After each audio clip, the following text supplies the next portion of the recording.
चलिए,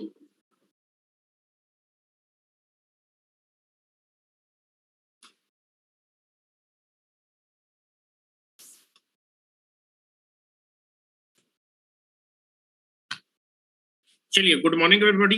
क्या आप सभी को मेरी आवाज और वीडियो क्लियर है? चंचल यादव बोल रहे हैं कि सर इसका आंसर होगा दैट इज 1/a+j ओमेगा। ठीक है, बिल्कुल सही आएगा। ठीक है, चलिए चीजें हम लोग थोड़ा सा बिल्डअप करने स्टार्ट करते हैं। कल मैंने बताया था कि अगर आप अपने किसी सिग्नल, अगर आपके पास एक कॉन्टिन्यूअस टाइम डोमेन का सिग्नल है तो फोरियर ट्रांसफॉर्म क्या करता है, दैट इज आपके टाइम डोमेन के सिग्नल को फ्रीक्वेंसी डोमेन में क्या कर देता है, कन्वर्ट कर देता है। और अगर मैं अपने सिग्नल एक्स ऑफ टी का फोरियर ट्रांसफॉर्म निकालना चाहता हूं तो you can be calculate integration, that integration from minus infinite to plus infinite x t e की power minus st into that is e की power minus j omega t into dt will be there. ठीक है, अच्छा जब हम लोग ने Laplace निकाला था तो लाप्लास में जो है, जब यूनिलैटरल लाप्लास हम लोग पढ़ रहे थे तो यूनिलैटरल लाप्लास ट्रांसफॉर्म में लिमिट थी बेटा जीरो से लेके इनफाइनाइट। ध्यान से देखें, जीरो से लेके इनफाइनाइट मतलब लाप्लास ट्रांसफॉर्म निकालने के लिए सिग्नल आपका जीरो से इनफाइनाइट के बीच का सिग्नल लेना था। जो भी आपकी लिमिट होती है इंटीग्रेशन में, उस रेंज पे सिग्नल की क्या वैल्यू है। तो आप देखेंगे जो सिग्नल बेटा जीरो से इनफाइनाइट के बीच में डिफाइन होगा, उसी सिग्नल का हम लोग क्या कर सकते हैं, लाप्लास ट्रांसफॉर्म निकाल सकते हैं। लेकिन कौन सा Laplace transform? Unilateral Laplace transform. ठीक है, अगर आपका जीरो से इनफाइनाइट के बीच में आपको सिग्नल का लाप्लास ट्रांसफॉर्म मालूम है तो आप उसका लाप्लास ट्रांसफॉर्म निकाल सकते हैं। लेकिन आप देखेंगे फोरियर ट्रांसफॉर्म के लिए लिमिट है माइनस इनफाइनाइट से प्लस इनफाइनाइट।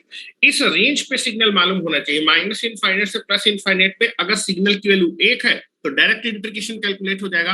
और अगर सिग्नल की वैल्यू बेटा बदल रही है तो इस इंटीग्रेशन को कैलकुलेट करने के लिए आपको क्या करना पड़ेगा, अपनी इस इंटीग्रेशन के लिमिट को ब्रेक करना पड़ेगा।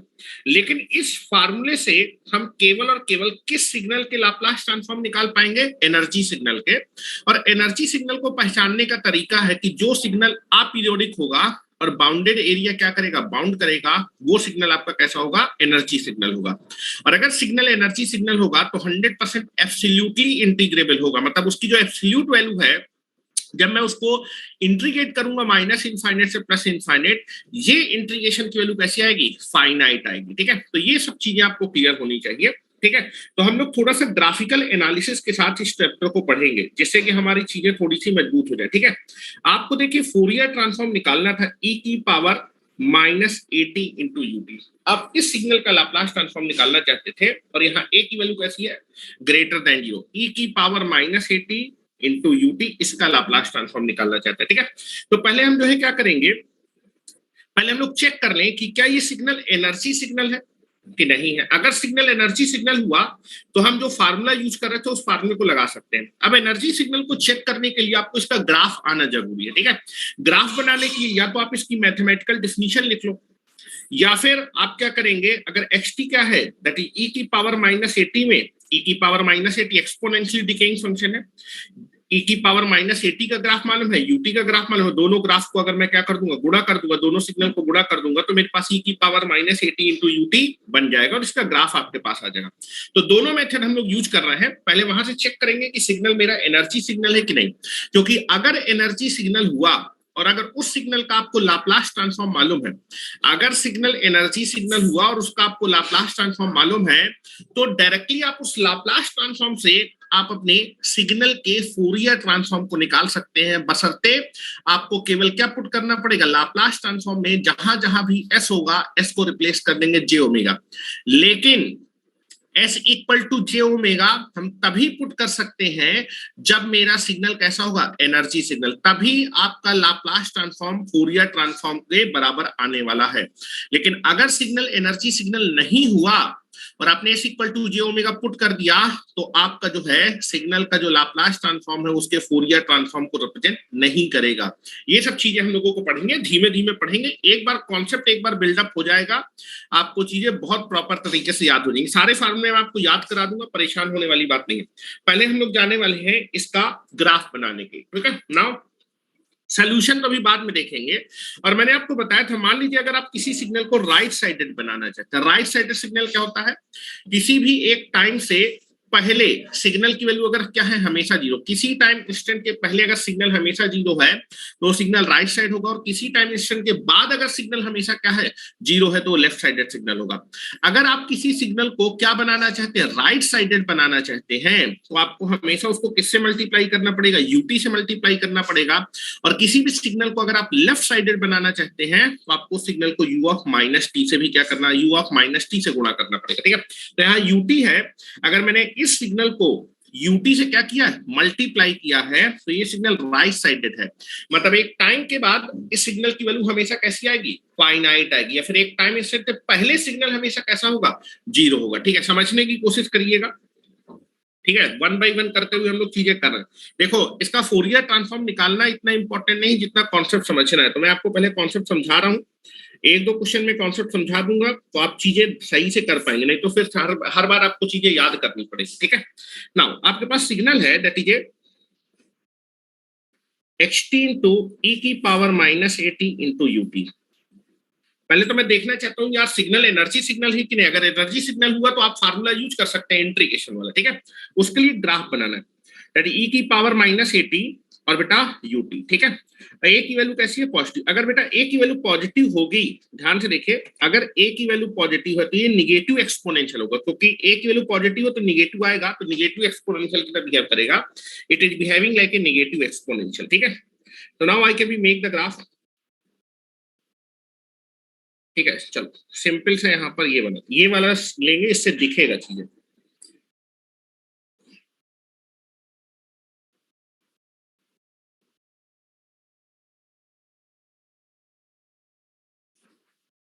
नाउ दिस इज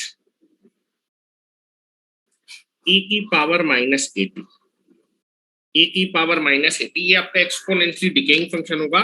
इसका ग्राफ कुछ ऐसा है, t इक्वल टू जब मैं जीरो रखूंगा, t इक्वल टू जब जीरो रखूंगा तो e की पावर जीरो, तो t इक्वल टू जीरो पे वैल्यू हमेशा कितनी आएगी, one. t equal to zero पे वैल्यू आएगी वन, ठीक है। ये किसका ग्राफ है, this is the graph of e की पावर माइनस एटी, ठीक है। ut का ग्राफ बना रहे हैं, नेक्स्ट है ut। Now I can be make the graph of ut,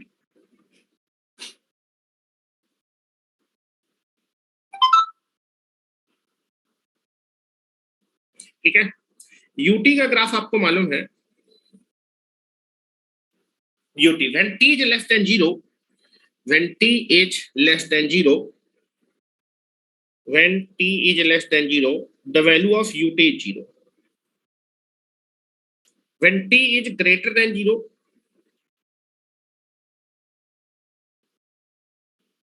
when t is greater than 0, the value of ut is 1.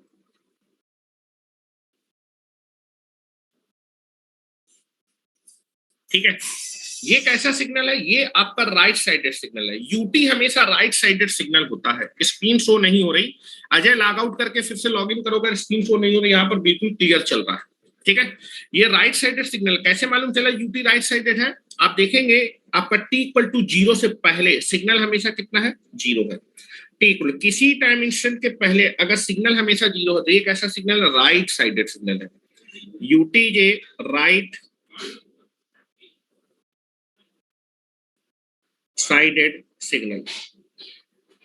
और right sided signal की आपकी जो है क्वालिटी क्या होती है कि अगर मैं किसी भी सिग्नल को, आप देखेंगे ये दोनों साइड डिफाइन है, किसी भी सिग्नल को अगर आप राइट साइड पे डिफाइन करना चाहते हैं, राइट साइड पे अगर उसकी वैल्यू चाहते हैं, राइट साइडेड का मतलब होता है कि राइट साइड पे केवल डिफाइन होगा, राइट साइड पे। तो आप देखें अगर मैं इस सिग्नल को केवल राइट साइड पे डिफाइन करना चाहता हूं, इससे मल्टीप्लाई करना, क्योंकि टी लेस देन जीरो पे जीरो, जब ये मल्टीप्लाई होगा तो टी लेस देन जीरो पे सिग्नल की वैल्यू हमेशा क्या हो जाएगी, जीरो। केवल आपका सिग्नल केवल कहां पर बनेगा, ग्राफ राइट साइड पे बनने वाला, ठीक है। तो दोनों को मल्टीप्लाई कर रहा हूं। Now I can we make the graph of multiple. इतना बनाते चलिए मेरे साथ, ये सब आपको आता है। और बेटा ग्राफ बनाने के बाद किस टाइम इंस्टेंट पे आपका जो xt है उसकी वैल्यू बना सकते हैं। now, अब आपको ग्राफ बनाना है e की power minus eighty into UT, और इसी को बेटा मैं क्वेश्चन में xt बोल रहा हूं, दिस इज योर x2। चलो मैं ग्राफ बना रहा हूं, ध्यान से देखिए। अब देखेंगे t लेस देन जीरो के लिए, hello, t less than zero के लिए, now this is zero. t less than zero को बोर्ड पे देखें, t लेस देन जीरो पे ये क्या है बेटा, ये e की पावर माइनस एटी है, ये जीरो है। जब e की पावर माइनस एटी को जीरो से मल्टीप्लाई करेंगे तो रिजल्टेंट सिग्नल कितना आएगा, जीरो। दिस इज यदि, ठीक है।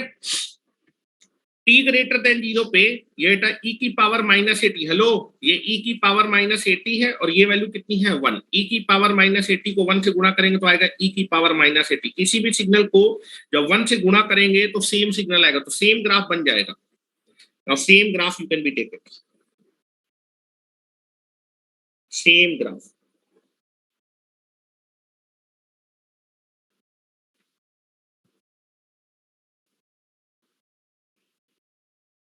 दिस इज वन, यहां मैं लिख देता हूं, this is nothing but the t less than zero पे, t लेस देन जीरो पे आपका जो xt है, hello, t less than zero पे जो xt है उसकी वैल्यू कितनी है, जीरो। और t ग्रेटर देन जीरो पे जो आपका xt है उसका ग्राफ दिख रहा है आपको, ये e की power minus eighty. What is the value of this, is e की पावर माइनस एटी। क्या ये राइट साइडेड सिग्नल है? आप देखेंगे t इक्वल टू जीरो से पहले सिग्नल हमेशा क्या है, जीरो। किसी भी टाइम के पहले अगर सिग्नल हमेशा जीरो तो एक ऐसा सिग्नल राइट साइडेड सिग्नल, एक ऐसा सिग्नल है राइट साइडेड सिग्नल। ये सिग्नल कैसा, राइट साइडेड सिग्नल है। कैसा, राइट साइडेड। तो आप देखेंगे ये सिग्नल आपका राइट साइडेड नहीं था, ठीक है, ये सिग्नल आपका राइट साइडेड नहीं था। लेकिन आप देखेंगे जैसे ही आपका, एक मिनट,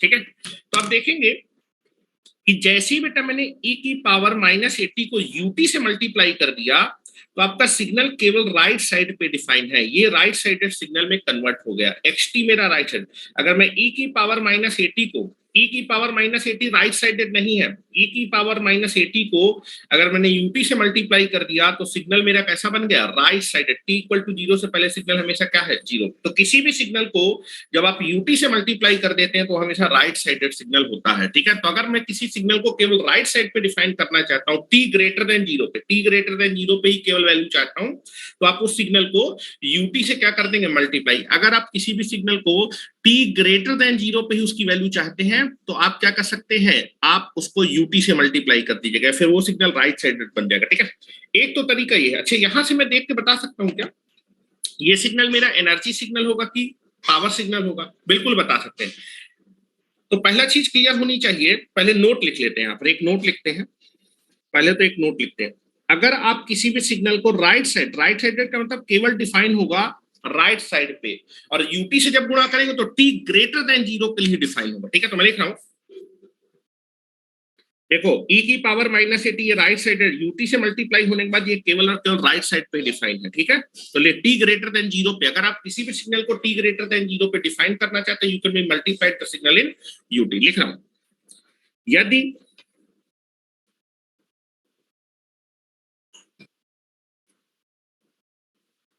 किसी सिग्नल को,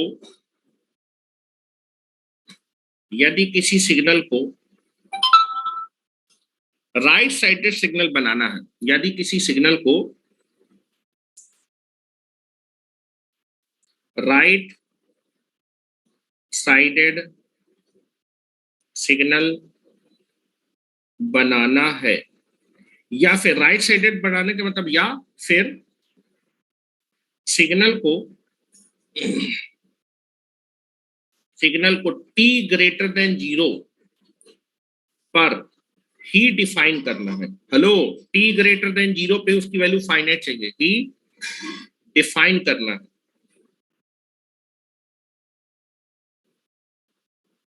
डिफाइन करना, दोनों का मतलब एक ही है। तो हम उस सिग्नल को,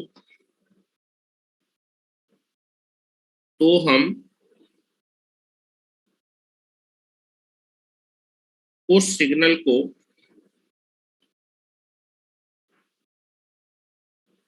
यूटी से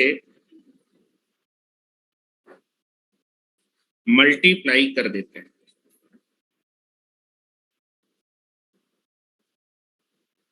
यूटी से मल्टीप्लाई कर देते हैं।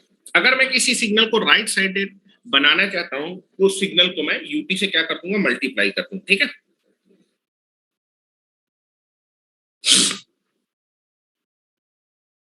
चलो अब जो है यहां पर देखते हैं, मेरे पास एक्सटी का मैंने ग्राफ बना लिया। अब मैं इसको बता सकता हूं कि मेरा एनर्जी सिग्नल होने वाला है या फिर पावर सिग्नल होने वाला है। ठीक है, चलो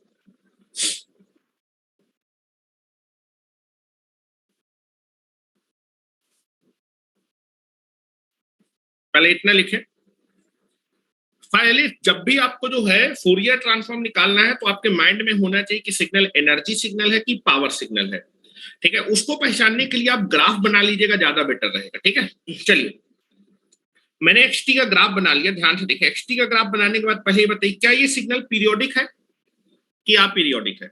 ये सिग्नल अपीरियोडिक है। क्या ये बाउंडेड एरिया बाउंड कर रहा है? Hello, bounded t tends to infinite पे सिग्नल कहां की तरफ हो रहा है? जीरो की तरफ, तो क्लोज है। हेलो, आपका जो है जो ग्राफ है वो टी टेंड्स टू इनफाइनाइट पे जीरो की तरफ, तो ग्राफ क्लोज है। अगर ग्राफ क्लोज है तो एरिया फाइनाइट है, बाउंडेड एरिया। तो पहला पॉइंट आपने लिखा, जो सिग्नल है ये कैसा है? अपीरियोडिक। कैसा है? Aperiodic. Aperiodic and bounds bounded area. और अगर सिग्नल आपका अपीरियोडिक है और बाउंडेड एरिया बाउंड करा तो 100% सिग्नल कैसा होगा? So that the given signal xt is a energy signal. Signal कैसा है? Energy signal. और बेटा अगर सिग्नल एनर्जी सिग्नल हुआ तो हमेशा एब्सोल्युटली इंटीग्रेबल होगा। क्या ये सिग्नल एब्सोल्युटली इंटीग्रेबल है? हेलो, अगर मैं सिग्नल की एब्सोल्यूट तो मॉड वैल्यू भी यही आएगी। ठीक है, अगर मैं इसका मॉड निकालूंगा तो जीरो का मॉड तो जीरो होता है, और बेटा पॉजिटिव नंबर का मॉड यही होगा। तो एक्सटी का ग्राफ बनाइए, चाहे मॉड ऑफ एक्सटी का ग्राफ बनाइए, मॉड ऑफ एक्सटी का ग्राफ भी यही होगा। और अगर ग्राफ ये है तो जब मैं इस ग्राफ को इंट्रीगेट करूंगा माइनस इनफाइनाइट से प्लस इनफाइनाइट, तो बेटा जब मैं इसकी मॉड वैल्यू को माइनस इनफाइनाइट से प्लस इनफाइनाइट तक इंट्रीगेशन का मतलब है कि आप एरिया निकाल रहे हैं, कहां से लेके कहां तक? माइनस इनफाइनाइट से प्लस इनफाइनाइट तक एरिया निकालेंगे तो एरिया कैसा आएगा? फाइनाइट, क्योंकि bounded area. If the area will be bounded तो आपको सोचना नहीं है।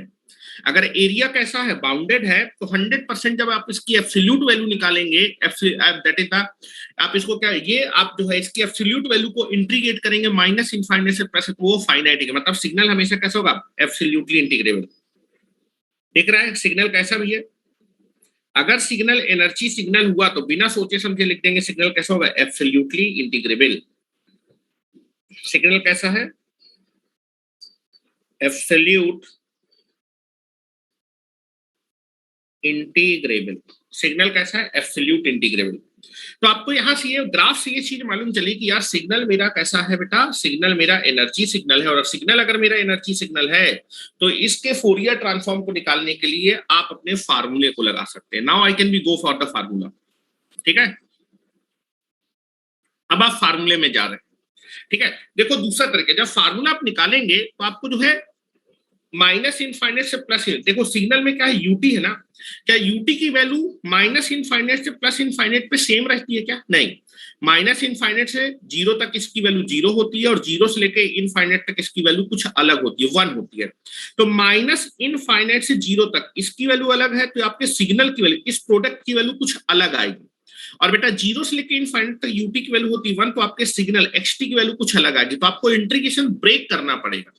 इंटीग्रेशन क्या करना पड़ेगा? ब्रेक करना पड़ेगा। ये आपके माइंड में होना चाहिए कि जब भी आपके किसी भी सिग्नल में यूटी होगा तो यूटी की वैल्यू माइनस इनफाइनाइट से जीरो तक अलग होती है, तो आपका जो सिग्नल है वो भी अलग कुछ आएगा। और जीरो से लेके प्लस इनफाइनाइट के बीच में उसकी वैल्यू वन होती है, तो जो आपका सिग्नल का प्रोडक्ट है, फिर जो सिग्नल जो कि प्रोडक्ट के फॉर्म पे, उसकी वैल्यू कुछ अलग आएगी।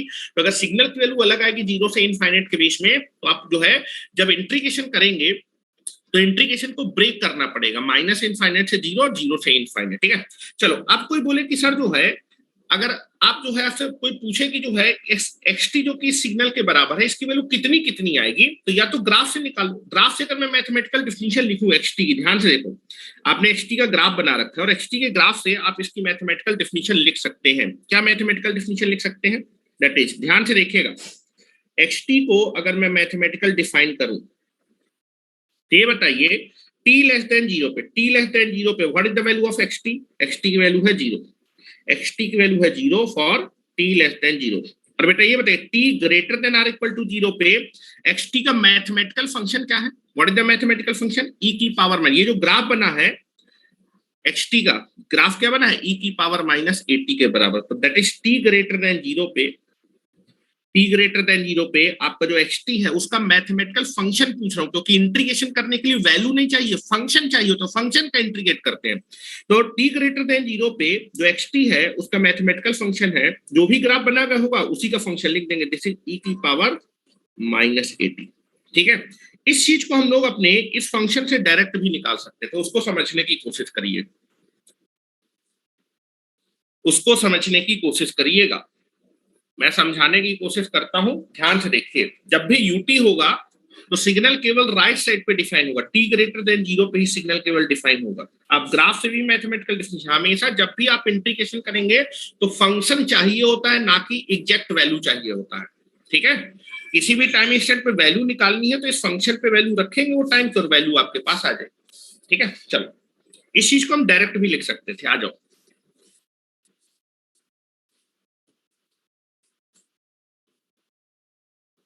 भैया ओप्पो A54 क्या रिपीट करना है भाई? तुम लोग लेट आओगे, मैं रिपीट नहीं कर पाऊंगा, आप टाइम से इंटर करें, I can not be repeat.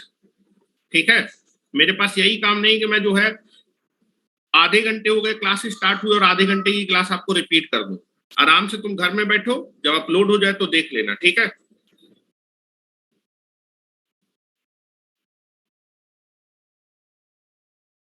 चलो आ जाओ। चलो, आपको सिग्नल दिया था, सिग्नल की भी अगर आपको जो है इंटीग्रेट करना है तो फंक्शन चाहिए। तो now that is x t equal to क्या दिया था बेटा? ई की power minus a t into u t. क्योंकि बेटा यूटी है, यूटी की value t less than zero पे माइनस इनफाइनेट से जीरो तक अलग होती है, और बेटा जीरो से इनफाइनेट के बीच में अलग होती है। तो यहां से भी डायरेक्ट आप डेफिनेशन लिख सकते हैं कि एक्स टी की वैल्यू किस रेंज पे कितनी आएगी, क्या मैथमेटिकल फंक्शन आएगा, जो भी मैथमेटिकल फंक्शन आएगा वही ग्राफ बनाएंगे। तो देखो यहां पर मैं मैथमेटिकल फंक्शन लिखने के बाद ग्राफ बनाऊंगा। ठीक है, ध्यान से सुनिए, क्योंकि ये सब चीजें जरूरत है, बार बार मैं उतना ग्राफ नहीं बनाऊंगा। तो एक्स टी की बेटा मैं वैल्यू निकाल रहा हूँ, वैल्यू निकालने का मतलब फंक्शन निकाल रहा हूँ। ये बताओ टी लेस देन जीरो पे, टी लेस देन जीरो पे what is the value of x T? T less than zero पे यूटी की वैल्यू कितनी हो जाएगी? जीरो। अगर ये जीरो हो जाएगा, जीरो को किसी भी नंबर से मल्टीप्लाई करेंगे तो आपका क्या हो जाएगा? जीरो। तो टी लेस देन जीरो पे यूटी जीरो होगा, और यूटी जीरो होगा, यूटी जीरो को जब जो है ई की पावर माइनस एटी से मल्टीप्लाई करेंगे तो एक्स टी की वैल्यू कितनी आएगी? जीरो है। यहां से भी निकाल सकते हैं। और t greater than equal to zero, hello, t greater than or equal to zero पे, t greater than or equal to zero पे यूटी की वैल्यू कितनी हो जाएगी? वन। ये हो जाएगा वन, और वन को जब ई की पावर माइनस एटी से मल्टीप्लाई करेंगे तो कितना आएगा? ई की पावर माइनस एटी, मतलब एक्स टी की वैल्यू कितनी होगी? ई की power minus a t will be there for t greater. अब बोलेंगे सर यहाँ पर टी इक्वल टू जीरो पे मैं इसकी वैल्यू वन मान के चल रहा हूँ, यूटी की वैल्यू आप जो है देखो, टी इक्वल टू जीरो पे यूटी डिफाइन नहीं होता। पहली चीज, अगर डिफाइन करना चाहे तो आप उसकी वैल्यू हाफ ले सकते हैं, और वो भी नहीं लेना चाहते तो आप अपने अनुसार जीरो भी ले सकते हैं और वन भी ले सकते हैं। मैं यहाँ पर टी इक्वल टू जीरो पे वैल्यू कितनी लेके चल रहा हूँ? वन लेके चल रहा हूँ। ठीक है, now this is nothing but that, क्योंकि आप देखेंगे दैट इज आपका टी ग्रेटर देन जीरो पे इसकी वैल्यू कितनी हो जाएगी? वन, और वन को जब मल्टीप्लाई करें तो एक्स टी की वैल्यू कितनी आएगी? ई की पावर माइनस एटी। तो कभी भी आपने अगर अपने सिग्नल का मैथमेटिकल फंक्शन लिख रखा है, ये मैथमेटिकल फंक्शन है, टाइम की किस किस रेंज के लिए क्या क्या फंक्शन आएगा, जो फंक्शन आएगा वही ग्राफ बनाएंगे। देखो यहां से भी ग्राफ बना रहा हूं, समझने की कोशिश करिएगा।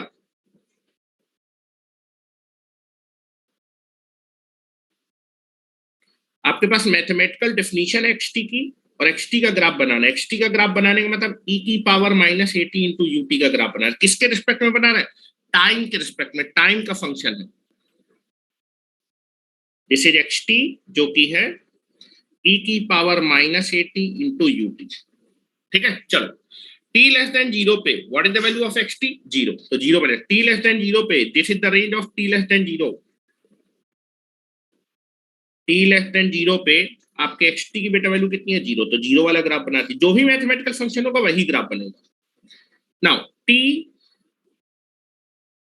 greater than or equal to 0, this is the range. This is t greater than or equal to 0. t greater than or equal to 0 पे what is the mathematical function? xt की वैल्यू है e की power minus 80, मतलब t greater than 0 पे e की power minus 80 का graph बन जाएगा। यहाँ देखो, यहाँ लिखा है t greater than or equal to 0 पे e की पावर माइनस 80 का ग्राफ ये होता है, ये इस रेंज पे e की power exponentially decaying function t equal to 0 पे इसकी वैल्यू होती है 1।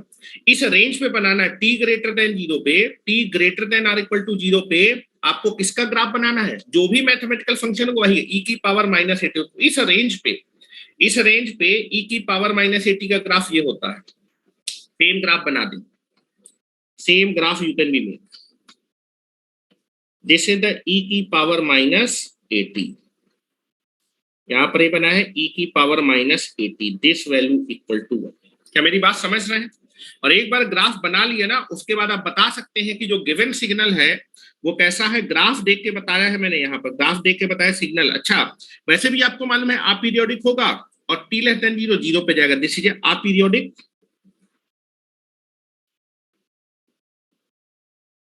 Aperiodic and bounds bounded area, इस तरह लिखना है। अगली बार समझते हैं, अगर सिग्नल अपीरियोडिक और बाउंडेड एरिया बाउंड कर रहा है तो सिग्नल 100% कैसा होगा? एनर्जी सिग्नल होगा। और अगर सिग्नल एनर्जी सिग्नल हुआ, या फिर आप सिग्नल को अगर आप जो है इसकी एब्सोल्यूट वैल्यू भी यही होगी, इस एब्सोल्यूट वैल्यू को माइनस इनफाइनाइट से प्लस इनफाइनाइट पे इंटीग्रेट कर, मतलब एरिया निकालें। इंटीग्रेट करने का मतलब एरिया निकाले, तो बाउंडेड एरिया तो आपका एब्सोल्यूटली इंटीग्रेबल होगा। ये आपका एब्सोल्यूट इंटीग्रेबल व्यू।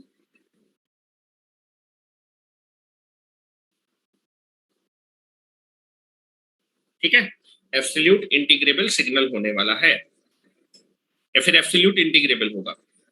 ठीक है, ये चीज पहले आपको समझने। अब मैं इसका लाप्लास ट्रांसफॉर्म निकालने जा रहा हूं, समझने की कोशिश करिए। देखो, 2-3 तरीकों से मैंने बताया। जनरली हम लोग डायरेक्ट जो है, जब भी कोई सिग्नल दिया होगा उसकी मैथमेटिकल डिफिनीशन लिखेंगे और जो भी मैथमेटिकल डिफिनीशन होगी उसका ग्राफ बनाते हैं।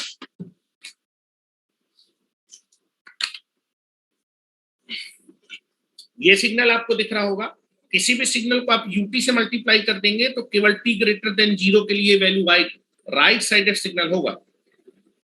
चलो निकालना स्टार्ट करें अब सिग्नल का फोरियर ट्रांसफॉर्म। एनर्जी सिग्नल है, सिग्नल कैसा है? Energy signal. आप अपना फार्मूला लगा सकते हैं। For energy signal you can be applied the formula. ठीक है, चलो तो नाउ लिख रहा हूं xt के, ये सिग्नल xt है, इसका आपको फोरियर ट्रांसफॉर्म निकालना था। तो Fourier transform of A signal xt is nothing but represented by capital X of omega, जो कि बराबर होगा एक इंटीग्रेशन के, दैट इज माइनस इनफाइनाइट से plus infinite xt into e की power minus j omega t into dt। अब आपको मालूम चल गया कि सिग्नल भाई एनर्जी सिग्नल है, तो हम फार्मूला लगा सकते हैं। बस जो भी आपको सिग्नल दिया उस सिग्नल की वैल्यू रखिए, उसके corresponding Fourier transform that is capital X of omega निकाल लीजिए। xt कितना दिया हुआ है? e की पावर माइनस 80 इंटू यूटी। बस इस सिग्नल को यहां पर रखिए।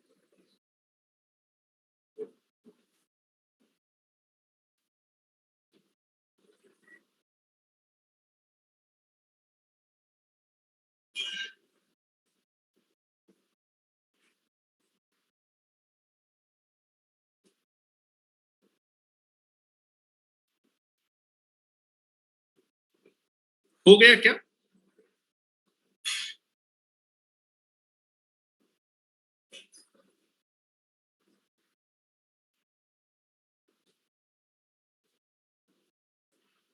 चलो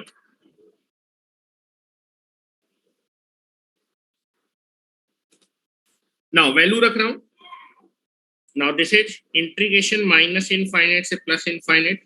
xt की वैल्यू है e की power minus 80 into UT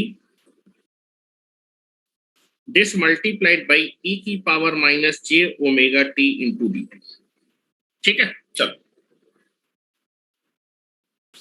now you can be multiplied by this, ये दोनों इससे मल्टीप्लाई, इंटीग्रेशन निकालना है ना।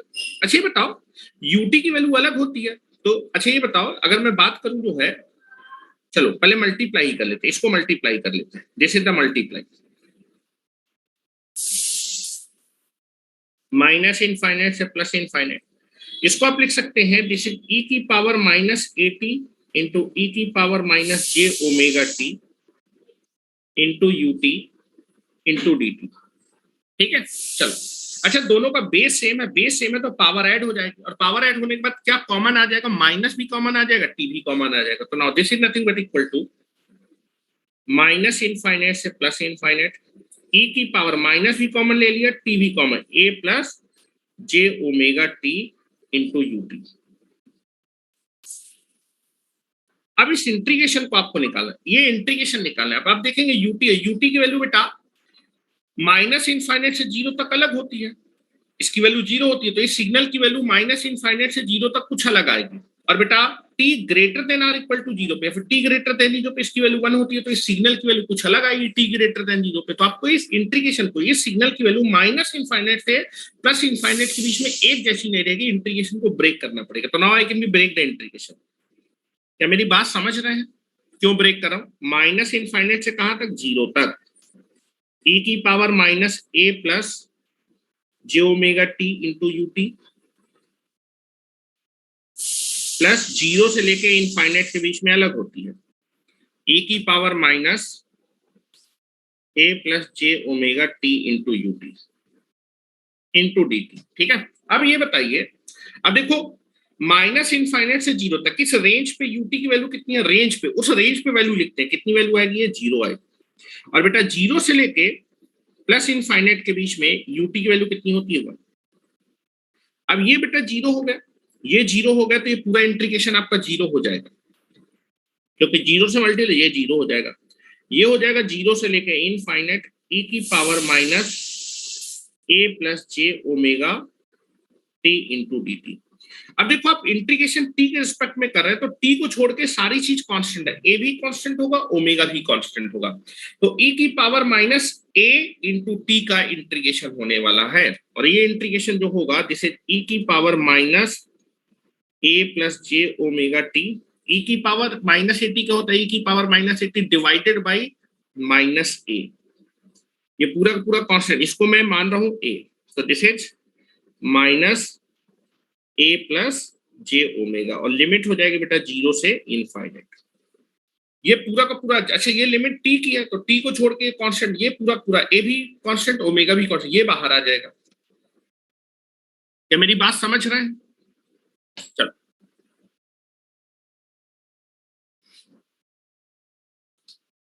This is equal to minus one upon a plus j omega, e की power minus a plus j omega t, और limit हो जाएगी जीरो से इनफाइनाइट। पहले आप जो है अपर लिमिट रखने वाले हैं, और फिर आप लोअर लिमिट, टी की लिमिट रख रहे हैं,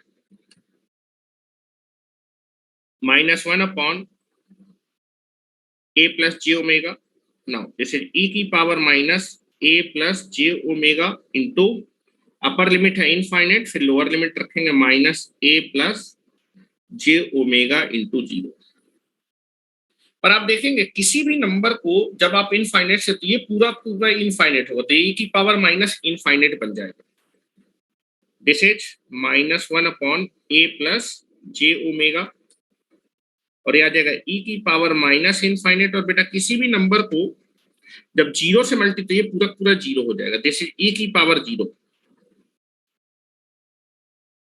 ई की पावर जीरो, ई की पावर माइनस इनफाइनाइट आपका जीरो होता है, और ई की पावर जीरो होता है वन, तो this is minus one upon a plus j omega, bracket में आ जाएगा जीरो माइनस वन, और यहां पर केवल बचेगा माइनस वन, और माइनस वन इससे जब मल्टीप्लाई होगा तो this is minus a upon a plus j omega into minus one, and this value is equal to one upon a plus j omega.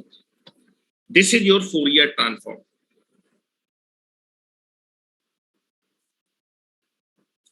UT zero है तो पूरा zero हो जाएगा, तो भैया पूरा पगला गए हो ना तुम लोग, जो है जीरो हो जाएगा।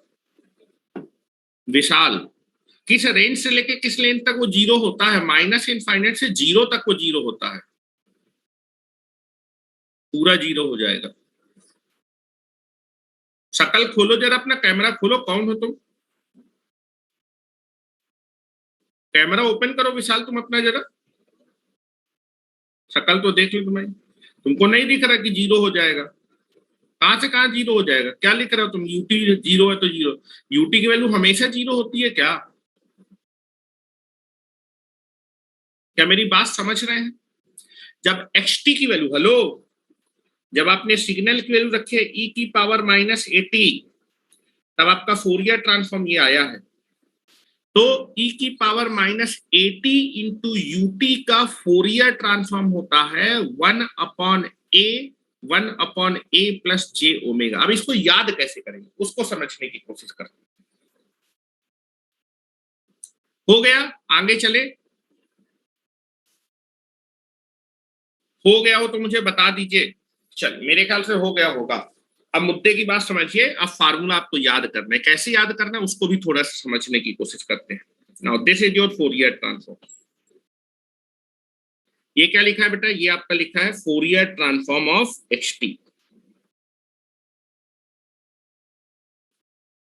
जिसको हम लोग कैपिटल एक्स ऑफ ओमेगा से क्या कर रहे थे? रिप्रेजेंट कर रहे थे। एक्स टी का फोरियर ट्रांसफॉर्म आया है 1/a प्लस जे ओमेगा। जब एक्स टी की वैल्यू कितनी रखी है? दैट इज ई की power minus 80 into u T. X T, इस पूरे पूरे डेरिवेशन में एक्स टी ये दिया हुआ, ये दिया एक्स टी, ये दिया हुआ। क्या लिख रहा हूं?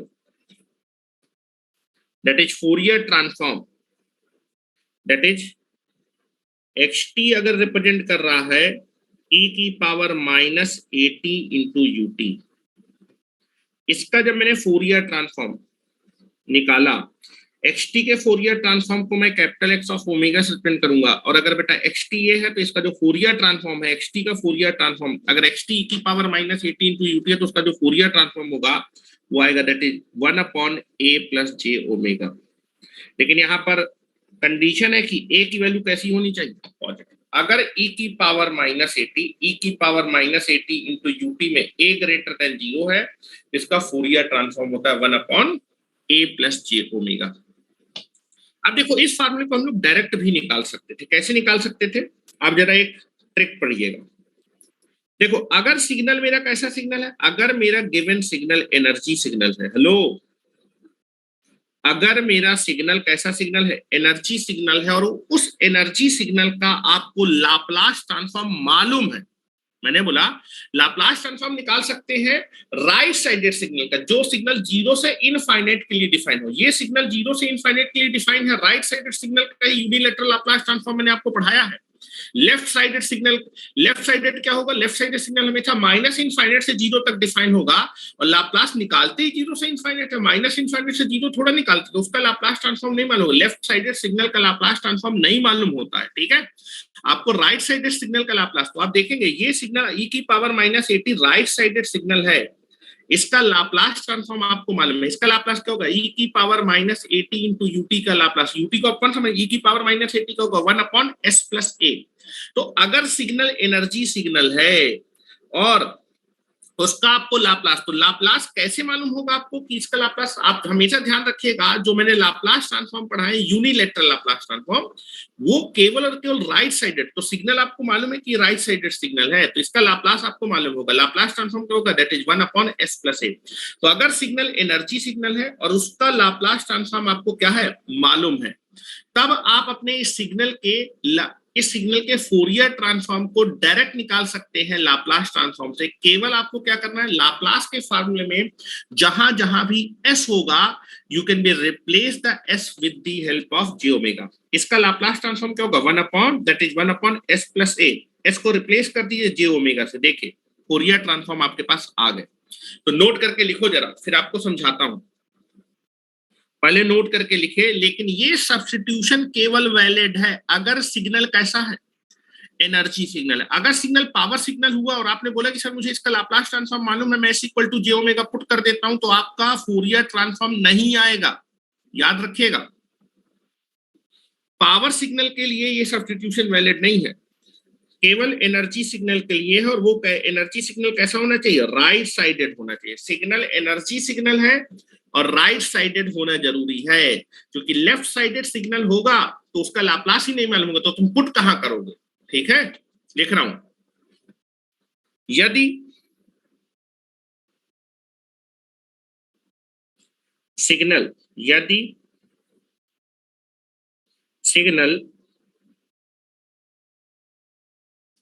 एनर्जी सिग्नल है और और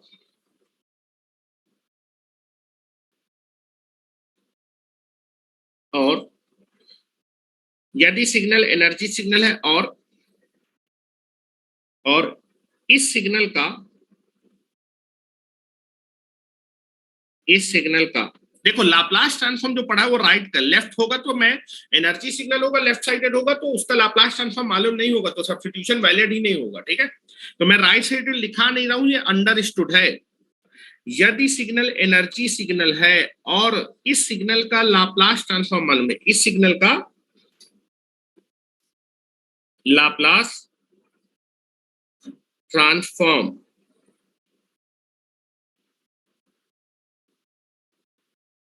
आपको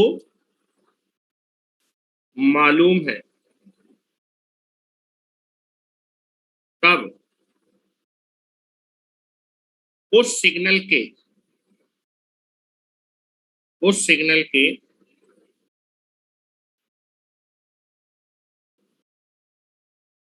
फोरियर ट्रांसफॉर्म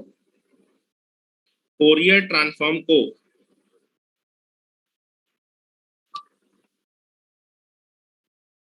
निकालने के लिए, तब उस सिग्नल के फोरियर ट्रांसफॉर्म को निकालने के लिए उस सिग्नल के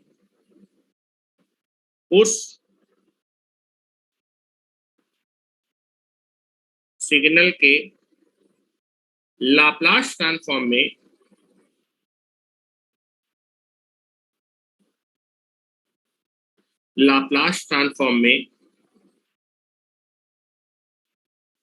S tends to J omega, S को जे ओमेगा से रिप्लेस कर दें, निकालने लाप्लास ट्रांसफॉर्म में S को जे ओमेगा से रिप्लेस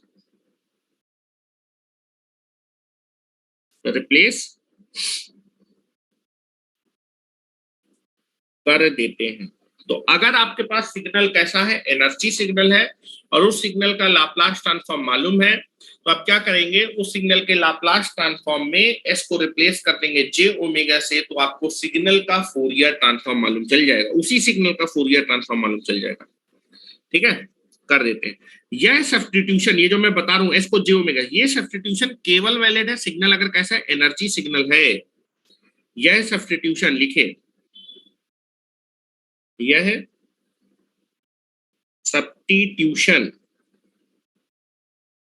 सब्स्टिट्यूशन तभी वैलिड है, हर जगह नहीं लगा सकते, वैलिड है जब सिग्नल एनर्जी सिग्नल होगा। जब सिग्नल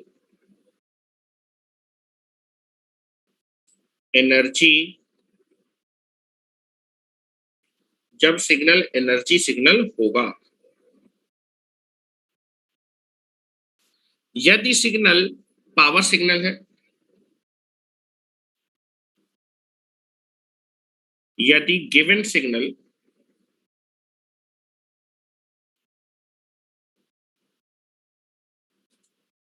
पावर सिग्नल है, तब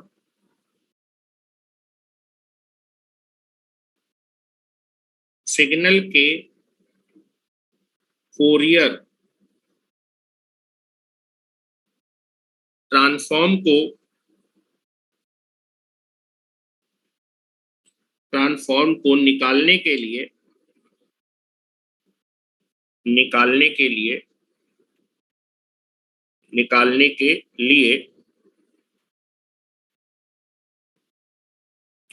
उसके लाप्लास ट्रांसफॉर्म में s को j ओमेगा से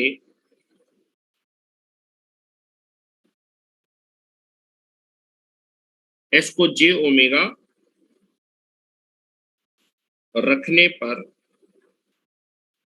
उसका फूरियर ट्रांसफॉर्म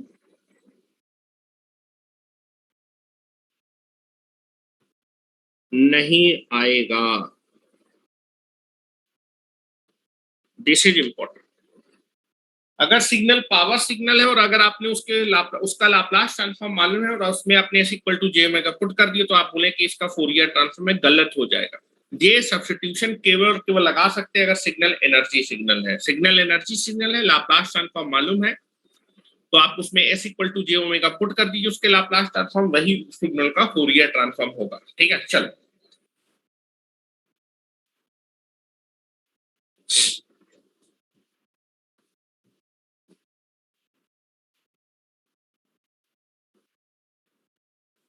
चलो याद करने के लिए बताता हूं।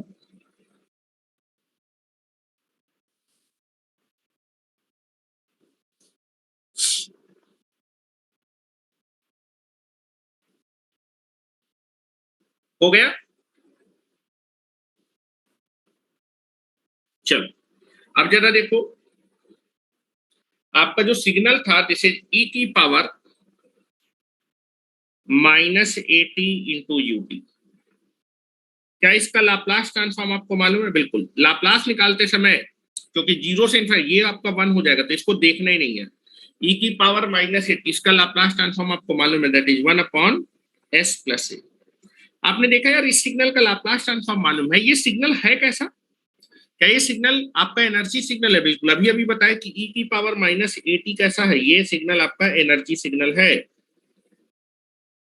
क्योंकि जब मैं इसका ग्राफ बनाऊंगा तो ये अपीरियोडिक आएगा और साथ ही साथ क्या होने वाला है, बाउंडेड एरिया बाउंड। ये एनर्जी सिग्नल है और इस एनर्जी सिग्नल का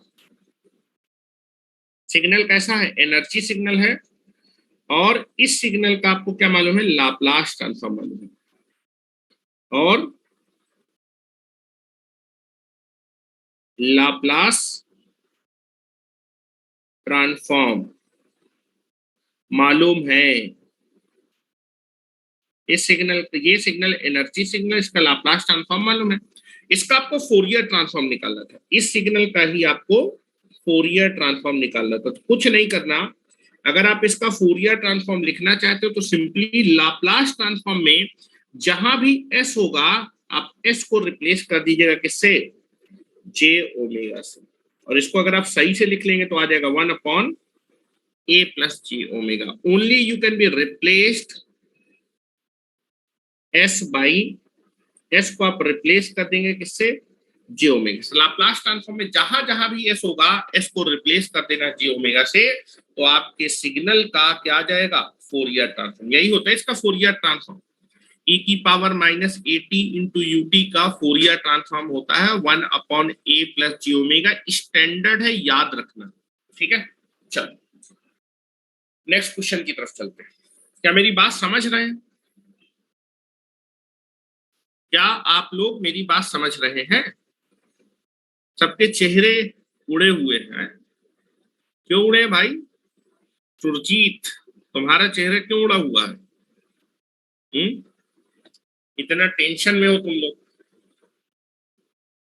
भैया डीआरडीओ में कम से कम 8 से 9 नंबर का आपको मिलेगा। परेशान ना हो। सिग्नल सिस्टम जो पढ़ा रहा हूं, एक भी क्वेश्चन बाहर नहीं जाएगा, लेकिन कायदे से पढ़ाई करो। ठीक है? और there is a lot of vacancy. कितनी वैकेंसी है डीआरडीओ में तुम लोगों की? बहुत दिनों के बाद वैकेंसी आई है। मेरे ख्याल से 250-300 के आसपास वैकेंसी है। चाहो तो पूरा का पूरा बैच सिलेक्ट हो सकता है। हाँ, 192 वैकेंसी। इतने तो तुम लोग हो भी नहीं, है ना? इतने तो तुम लोग हो भी नहीं। तो आराम से सिलेक्ट हो सकते हो, कायदे से पढ़ाई चालू कर दो, दिसंबर के आसपास पेपर होगा उसका। आपके पास केवल और केवल गिनती के 3 महीने हैं, और 3 महीने में से 1 महीना घटा दो, उसके लिए वो रिवीजन के लिए केवल 2 महीने हैं। 2 महीने बहुत कायदे से पढ़ाई करना है, ठीक है। सितंबर, अक्टूबर, नवंबर में बिल्कुल जितने भी सब्जेक्ट पढ़े सबको रिवीजन पे मोड पे डाल देना है, ठीक है। मेन आप देखेंगे आपके जो कोर सब्जेक्ट होते हैं वो ज्यादा पूछे जाते हैं, ठीक है। डिजिटल भी उसमें आएगा, माइक्रो प्रोसेसर भी आएगा, ठीक है। डीआरडीओ का एक 10 साल का अनसॉल्व पेपर ले लीजिए, पहले आप एनालाइज करिए। सर पहले नॉन टेक होगा फिर टेक्निकल, तो नॉन टेक तो तुम लोग का कंप्लीट हो चुका है। मैथमेटिक्स तुम लोग का करवा देंगे अभी सितंबर में जो है, ठीक है। तुम लोग पहले बोल रहे थे ना मैथ आता है डीआरडीओ में। देखो रीजनिंग हो चुका है। अगर मान लीजिए कोई आपका नॉन टेक सब्जेक्ट अगर मान लो आपको नहीं हुआ है, तो उसको जाके जो है, जो मॉर्निंग में बैच चल रहे हैं या फिर जो इवनिंग में बैच चल रहा है, उसमें जाके दिवाकर सर की क्लास कर सकते हैं, कोई रोक टोक नहीं है, ठीक है। अब इंग्लिश जो है थोड़ा बहुत तो करना पड़ेगा, ठीक है। अब तुम ये सोचो कि सर हर चीज करा दी जाए, तो वो पॉसिबल नहीं है ना, देखो जो है, ठीक है। एडमिशन लेते समय ये थोड़ा बोला था कि इंग्लिश कराया जाएगा, मैथ नहीं बोला था, लेकिन करा रहे हैं कि हाँ चलो आ रहा है। तो अगर टाइम बचता है तो we will go for the English, लेकिन मैं आपसे प्रॉमिस नहीं कर रहा हूँ, ठीक है।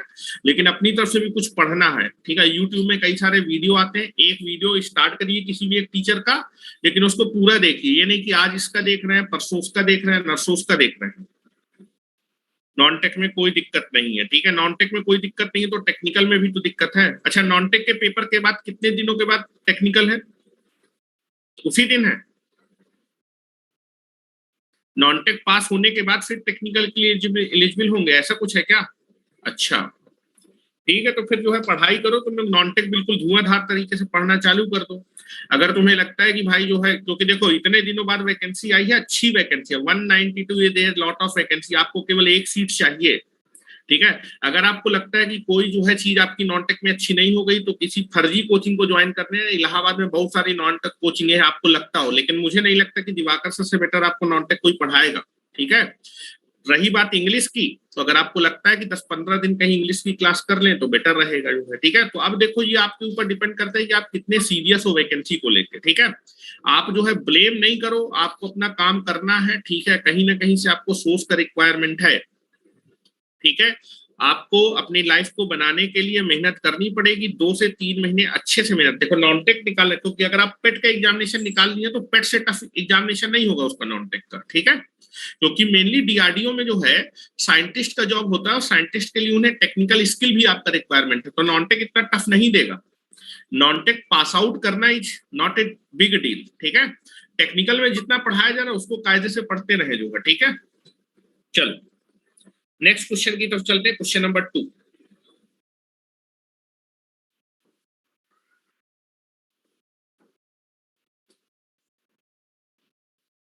डीआरडीओ में पीएलसी स्क्वाड आता है?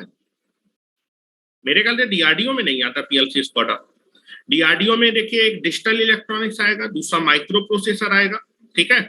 उसके बाद आपका जो है दैट इज आपको सिग्नल सिस्टम में पढ़ा रहा हूं, ईडीसी एनालॉग आता है। ईडीसी से मोस्ट ऑफ द क्वेश्चन आते हैं, एनालॉग से कम आते हैं, ठीक है। लेकिन एनालॉग भी अभी जो है आपका डलवा देंगे जो है।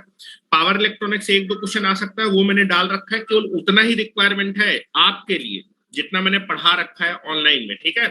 उसके अलावा आप देखेंगे कि मेजरमेंट आपका हो चुका है, बेसिक नेटवर्क आपका हो चुका है, ठीक है। उसके बाद आपका जो है कम्युनिकेशन में 1-2 टॉपिक बच रहे हैं, लेकिन जितना पढ़ाया गया मोस्ट ऑफ द कम्युनिकेशन के क्वेश्चन उतने टॉपिक से आते हैं, ठीक है। तो आपका most of the syllabus complete है, सितंबर तक सिलेबस कंप्लीट हो जाएगा जो पूछा जाता है, ठीक है। डिजिटल माइक्रो प्रोसेसर मैं आपका करा दूंगा, उससे एक भी क्वेश्चन आपका बाहर नहीं जाएगा, ठीक है। तो चीजें अब धीमे धीमे रिवीजन मोड पे डालो भाई। अपलोड है पावर इलेक्ट्रॉनिक्स तुमने, अच्छा स्टोर वाला नहीं खरीद रखा है क्या तुमने जो है? चलो मैं तुम्हारे उसमें ग्रुप में भी डलवा दूंगा जो है पावर इलेक्ट्रॉनिक्स, कोई दिक्कत नहीं। लेकिन पावर इलेक्ट्रॉनिक्स देखो 1 ही 2 क्वेश्चन आएगा, ठीक है। तो आपको उस पर फोकस नहीं करना, पहले आप फोकस करिए अपने कोर सब्जेक्ट्स पे, ठीक है। जो डिजिटल हो गया, उसके बाद सिग्नल हो गया, उसके बाद आपका कम्युनिकेशन हो गया, उसके बाद आपका जो है ईडीसी एनालॉग हो गया, ठीक है। आपका जो है मेजरमेंट हो गया, इन सब सब्जेक्ट पे ज्यादा फोकस करिए पहले, ठीक है। चलो आ जाओ नेक्स्ट। क्योंकि देखो सिलेक्शन के लिए नहीं कि तुम 100 में से 100 क्वेश्चन कर लोगे, ठीक है, 100 में से 100 कोई क्वेश्चन कर नहीं पाएगा, लेकिन जितना रिक्वायरमेंट होता है सिलेक्शन के लिए उतना आपको आना चाहिए। ठीक है, 10 साल के पेपर खरीदिए, 10 साल के पेपर लगाना स्टार्ट करिए, एक टेक्स्ट बुक का टेस्ट सीरीज खरीद दीजिए, उसको लगाना स्टार्ट करिए, टेस्ट देना स्टार्ट करिए, तभी मालूम चलेगा कि हाँ कैसा परफॉर्मेंस है। मालूम चले तुम सोचो कि भाई उसी दिन जाके पेपर दे लेंगे, तो आधे क्वेश्चन तो तुम्हें वही भूल जाएंगे। ठीक है, 100 200 300 रुपए का टेक्स्ट बुक से आप जो है डीआरडीओ का एक ईसी का टेस्ट सीरीज खरीदिए, उसको आप कम से कम 3 से 4 दिन में एक टेस्ट पर डे दीजिए, तो आप टाइम को मैनेज करना सीख पाएंगे जो है। ठीक है, कि टाइम को कैसे मैनेज करना है, कि यार इस सेक्शन में मुझे इतना टाइम देना, उस सेक्शन में मुझे उतना टाइम देना है। ठीक है, कंपटीशन निकालना जो है इतना आसान नहीं है जितना आसान तुम लोग सोच रहे हो। कम्युनिकेशन के क्वेश्चन नहीं हो पा रहे हैं तो सर को पकड़ो जाके, क्यों नहीं हो पा रहे हैं भाई, क्वेश्चन नहीं हो पा रहे हैं तो क्वेश्चन जो नहीं हो पा रहे हैं वो सर को दो। ठीक है, उसको ऑनलाइन ऑफलाइन कैसे भी करके तुम्हारा क्वेश्चन डिस्कस किया जाएगा, क्वेश्चन होगा। Next, find. देखिए, find the Fourier transform, find the Fourier transform of the signal, find the Fourier transform of the signal, that is xt is equal to e की power at into u of minus t। और यहाँ पर दिया हुआ है कि यहाँ पर जो a है वो भी ग्रेटर देन 0 है। हेलो, e की power at into u of minus t लिखा हुआ है, ut नहीं लिखा है।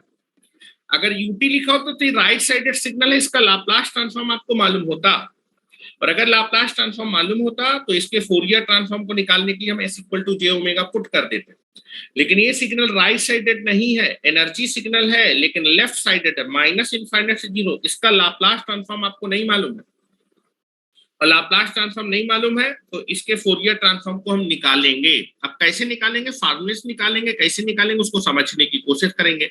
अगर ये सिग्नल एनर्जी सिग्नल हुआ तो फार्मूले से कैलकुलेट हो जाएगा, नहीं हुआ पावर वार सिग्नल हुआ तो कोई अदर मेथड होगा। ठीक है, तो यहाँ पर हम बात करते हैं, पहले इसका ग्राफ बना ले। जब भी u ऑफ माइनस टी आपको देखने को मिले तो आपके माइंड में होना चाहिए कि जब भी किसी सिग्नल को u ऑफ माइनस टी से मल्टीप्लाई करते हो, सिग्नल केवल डिफाइन होगा t लेस देन 0 के लिए। t लेस देन 0 के लिए सिग्नल की वैल्यू फाइनाइट आएगी, और t लेस देन 0 पे लाप्लास ट्रांसफॉर्म नहीं निकाल सकते। लाप्लास ट्रांसफॉर्म 0 से इनफाइनाइट के बीच वाले सिग्नल के निकाल सकते हैं, 0 से इनफाइनाइट के बीच में इसकी वैल्यू हमेशा 0 आएगी, 0 आएगी। ठीक है, तो पहले बनाते हैं इसको, फिर से समझते हैं। ठीक है, लेफ्ट हैंड और राइट हैंड में बता रहा हूं इसलिए क्योंकि आगे जरूरत पड़ेगी। ये आप सिग्नल को देख के आपको पहली चीज क्लियर होनी चाहिए कि राइट साइडेड है, लेफ्ट साइडेड है, क्या लाप्लास निकल सकता है, नहीं निकल सकता है, ये आपका एनर्जी सिग्नल है कि पावर सिग्नल है, क्या मेथड प्रोसीजर करना है वो समझने की कोशिश कर रहे हैं। ठीक है, चलो यहां पर हम देख रहे हैं, दैट इज सिग्नल दिया हुआ है, that is xt is equal to e की power at into u of minus t. ठीक है, चलो दोनों सिग्नल को गुणा कर देंगे तो xt का ग्राफ आ जाएगा। तो पहले मैं e की पावर at, a की वैल्यू पॉजिटिव होती है, पॉजिटिव एक्सपोनेंशियल होने वाला है। a की वैल्यू अगर आपको पॉजिटिव दी गई है तो ये पॉजिटिव एक्सपोनेंशियल आएगा। पॉजिटिव एक्सपोनेंशियल का ग्राफ आपको मालूम है, now this is the graph.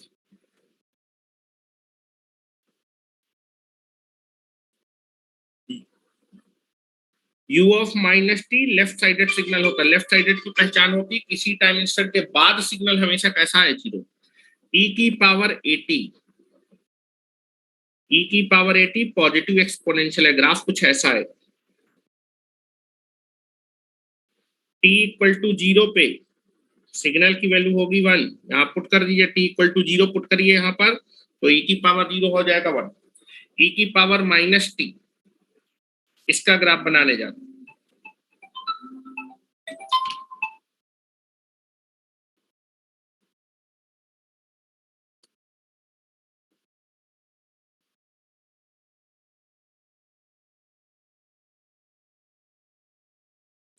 u of minus t, ठीक है, u of minus T t less than 0 के लिए डिफाइन होता है। क्या मेरी बात समझ रहे, ut का ग्राफ मालूम है, u ऑफ माइनस टी के लिए आप वर्टिकल एक्सिस और मिरर इमेज ले लेंगे। Now this is the graph, t less than 0 पे इसकी वैल्यू होती है 1, और t ग्रेटर देन 0 पे इसकी वैल्यू होती है 0। t ग्रेटर देन 0 पे इसकी वैल्यू हमेशा होती है 0।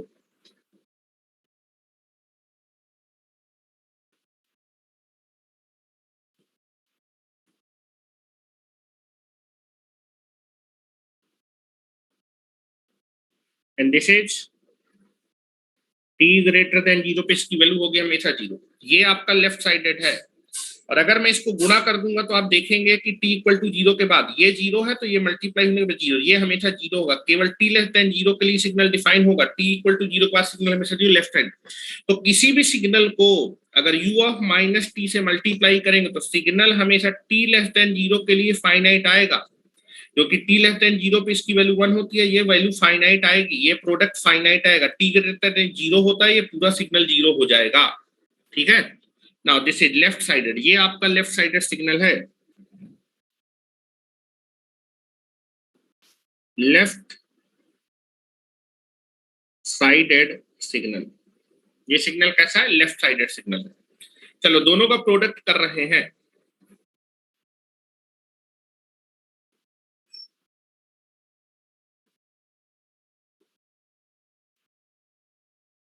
चलो मैं आपकी सब तक बात पहुंचा दूंगा। कम्युनिकेशन के जो भी क्वेश्चन हो, आपके जो भी डाउट हो, आप लेके आ जाइएगा। उसको हम लोग प्लान करते हैं संडे वनडे के दिन, किसी दिन क्लास लगा के आपका डिस्कस कर देंगे। ठीक है, आप एक शीट पे मुझको लिख के क्वेश्चन दे दीजिएगा। परसों से आपसे आपकी ऑफलाइन क्लास स्टार्ट है, परसों से। ठीक है, तो परसों क्वेश्चन लेके आ जाइएगा, जो जो क्वेश्चन में दिक्कत हो दे दीजिएगा। तो एक दिन हम लोग टाइम निकाल के संडे के दिन बाकी बैच ऑफ करके उसको डिस्कस कर लेंगे। ठीक है, दोनों को मल्टीप्लाई कर रहा हूं। दिस इज e की power at into u of minus t. ठीक है, चलो जब आप मल्टीप्लाई करेंगे तो t लेस देन 0 पे इसकी वैल्यू है 1, और ये क्या है बेटा? e की पावर at। ये फंक्शन अगर मैं पूछूं, दिस इज e की पावर at। तो किसी भी सिग्नल को जब 1 से गुणा करेंगे तो सेम सिग्नल आएगा, सेम ग्राफ आ जाएगा। ये ग्रीन वाला, ये ग्रीन वाला ग्राफ, और this is the graph of green वाला।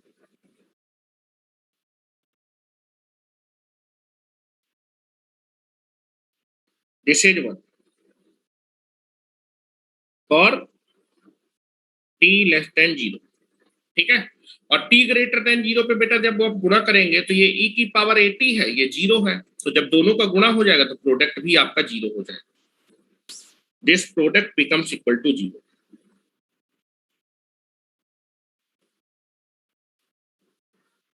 यहां से आप देख सकते हैं ये सिग्नल t लेस देन 0 के बाद हमेशा 0 है केवल। अच्छा, यहां पर अगर मैं पूछूं कि व्हाट इज द फंक्शन, ये जो ग्राफ है e की पावर 80 का ग्राफ है t लेस देन 0 पे।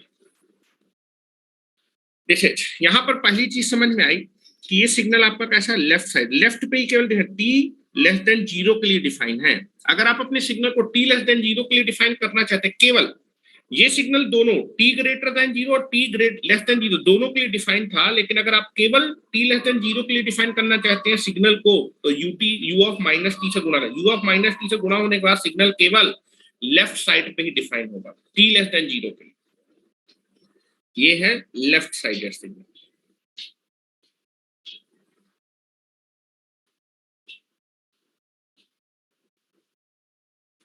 ठीक है, यहां से आप दो तीन चीजें बता सकते हैं, पहले इतना बना लीजिए।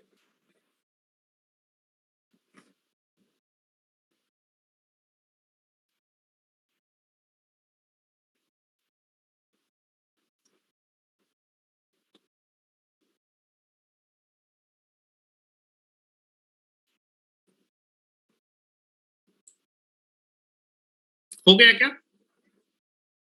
चलिए, अब यहां से अगर आपसे मैं पहला यहां पर एक नोट करके अब लिखते हैं,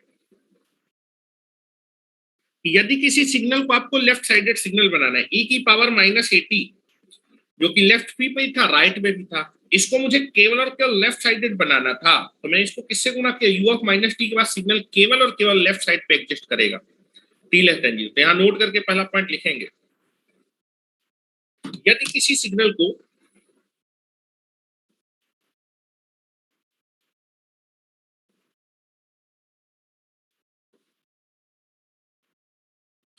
यदि किसी सिग्नल को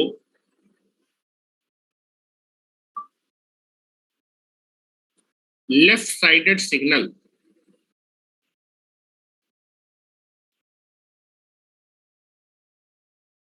बनाना होता है, या T u of minus T केवल t लेस देन 0 के लिए फाइनाइट है, तो वो सिग्नल भी t लेस देन 0 के, या यदि किसी सिग्नल को, यदि किसी सिग्नल को t लेस देन 0 में ही डिफाइन करना होता है, में ही डिफाइन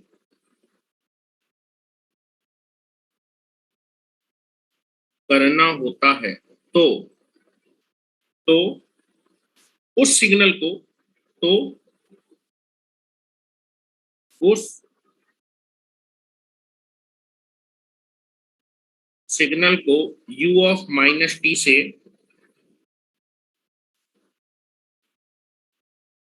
मल्टीप्लाई कर देते हैं।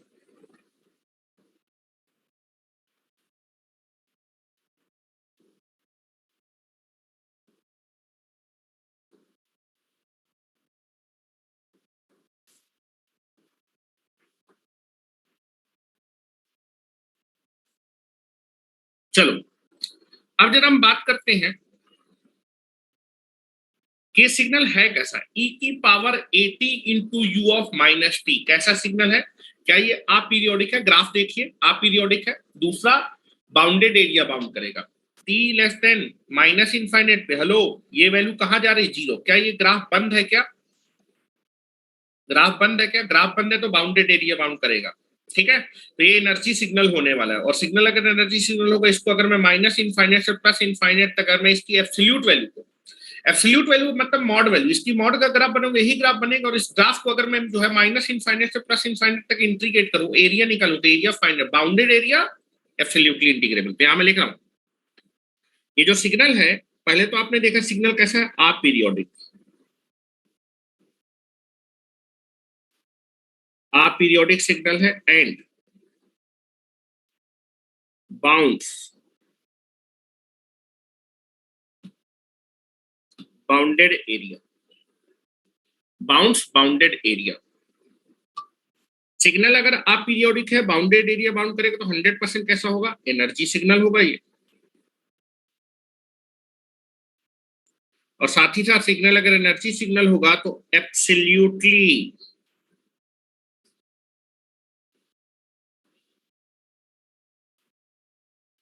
एब्सोल्युटली इंटीग्रेबल का मतलब है कि माइनस इनफाइनाइट से प्लस इनफाइनाइट तक जब आप एरिया निकालेंगे, एरिया फाइनाइट आएगा, bounded area, area finite, absolutely integrable.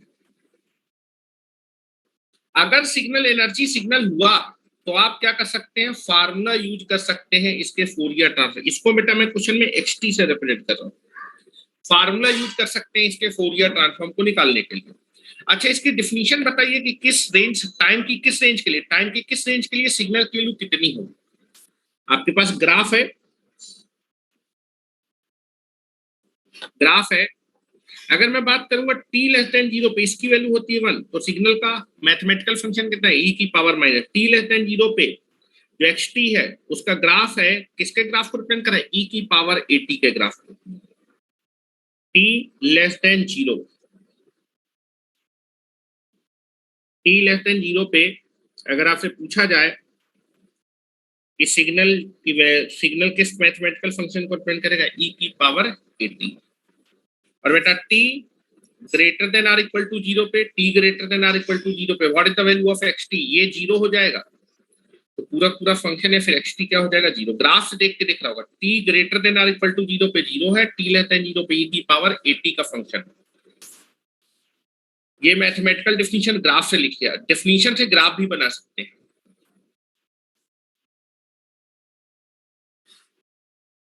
चलो उसको भी मैं बनवा देता हूं और फिर हम लोग कैलकुलेट करते हैं।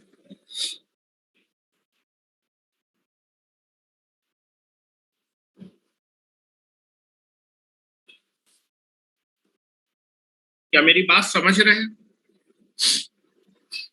आ जाओ।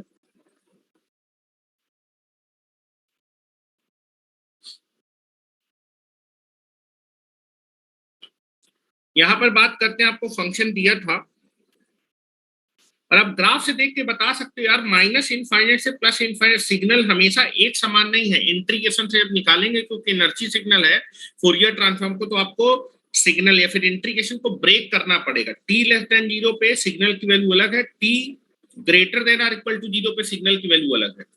ठीक है, ब्रेक करना पड़ेगा। एक्स टी है e की power at into u of minus T. अब देखो for different different time range u of minus T की वैल्यू अलग होती है, तो सिग्नल की मैथमेटिकल फंक्शन है, फिर ये मैथमेटिकल एक्सप्रेशन है। मैथमेटिकल एक्सप्रेशन भी t की रेंज के लिए, ये मैथमेटिकल एक्सप्रेशन है t की डिफरेंट डिफरेंट रेंज के लिए मैं मैथमेटिकल एक्सप्रेशन की वैल्यू निकालूं। For t less than 0, t less than 0 के लिए u ऑफ माइनस टी हो जाएगा दिस इज 1, तो कितना आएगा मैथमेटिकल फंक्शन x t का e की पावर at। जो भी मैं t लेस देन 0 के लिए अगर आप x t का ग्राफ बनाना चाहते हो तो e की पावर at का ग्राफ बना दीजिएगा। t is greater than or equal to 0, t is greater than or equal to इसकी वैल्यू हो जाएगी 0, तो ये पूरा पूरा फंक्शन जो हो क्या हो जाएगा 0। This is the mathematical definition. और अगर आपको x t की मैथमेटिकल डेफिनेशन मालूम है तो ग्राफ बना सकते हैं, इसके नीचे इसका ग्राफ बना लीजिए। नहीं पूजा गलत आंसर आएगा, ये नहीं आएगा 1 upon minus a plus j omega, इसका फोरियर ट्रांसफॉर्म नहीं, इसका फोरियर ट्रांसफॉर्म होता है 1 अपॉन ए माइनस जे ओमेगा। आपका गलत है पूजा। नाउ दिस इज एक्सटी का ग्राफ बनाना है। इसकी मैथमेटिकल डेफिनेशन आपको मालूम है, मैथमेटिकल फंक्शन मालूम है टाइम की हर एक रेंज के लिए। T less than 0, T less than 0 के लिए मैथमेटिकल एक्सटी का मैथमेटिकल एक्सप्रेशन e की पावर एट, e की पावर एक्सपोनेंशियली इंक्रीजिंग फंक्शन होता है, जैसे e की पावर 80 बना दी। और बेटा t is greater than or equal to 0,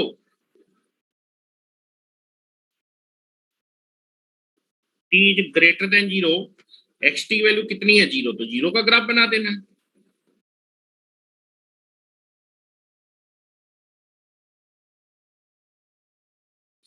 और ये ग्राफ है e की पावर 80 का मैथमेटिकल एक्सप्रेशन। एक्सप्रेशन से ग्राफ बनता है ना कि वैल्यू से ग्राफ बनता है। और यहां से आपको दिख रहा होगा कि सिग्नल जो एक्स टी है e की power 80 into u of minus T, कैसा सिग्नल है अपीरियोडिक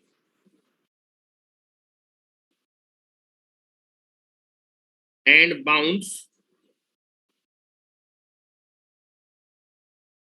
बाउंडेड एरिया। दूसरा सिग्नल अगर अपीरियोडिक बाउंडेड एरिया बाउंड कर रहा है तो एनर्जी सिग्नल है, और सिग्नल अगर एनर्जी सिग्नल तो 100% एब्सोल्युटली इंटीग्रेबल होगा। मतलब जब मैं सिग्नल को इंटीग्रेट करूंगा इसकी एब्सोल्यूट वैल्यू को माइनस इनफाइनाइट से प्लस है तो वो एरिया फाइनाइट है।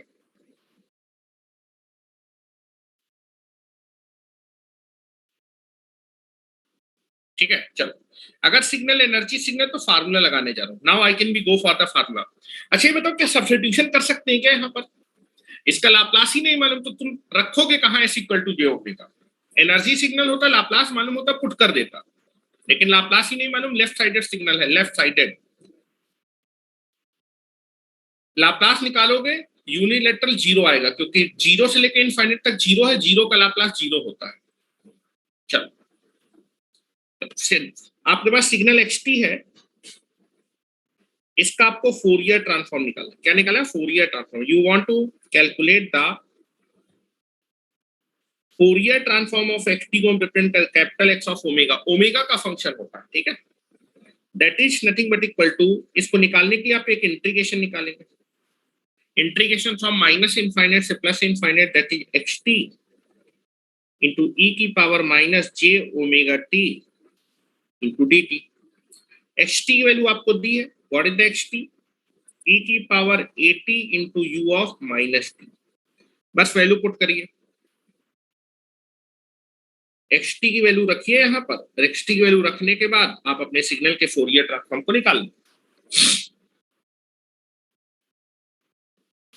Now this is minus infinite से plus infinite, this is e की power 80 into u of minus T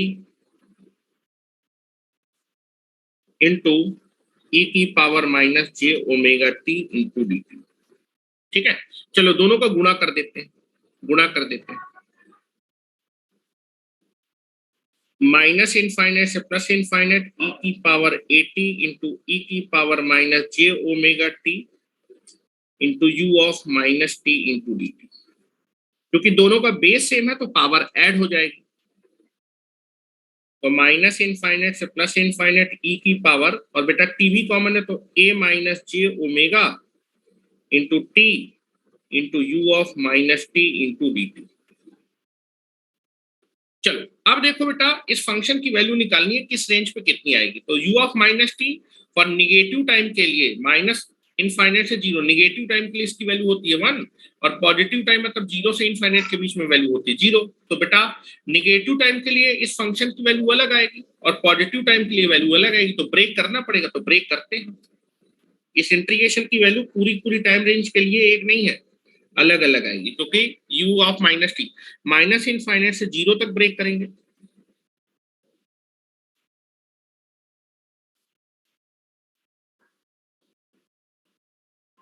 और जीरो से इनफाइनाइट तक ब्रेक करेंगे।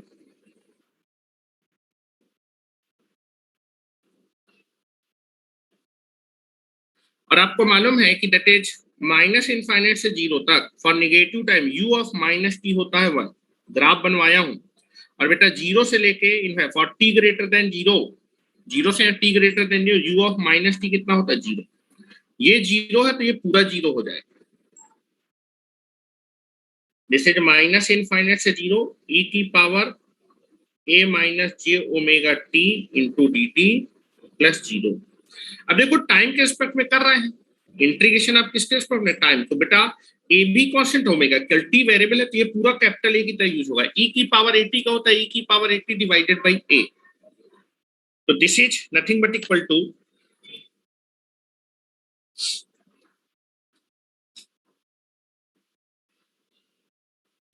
दिस इज e की पावर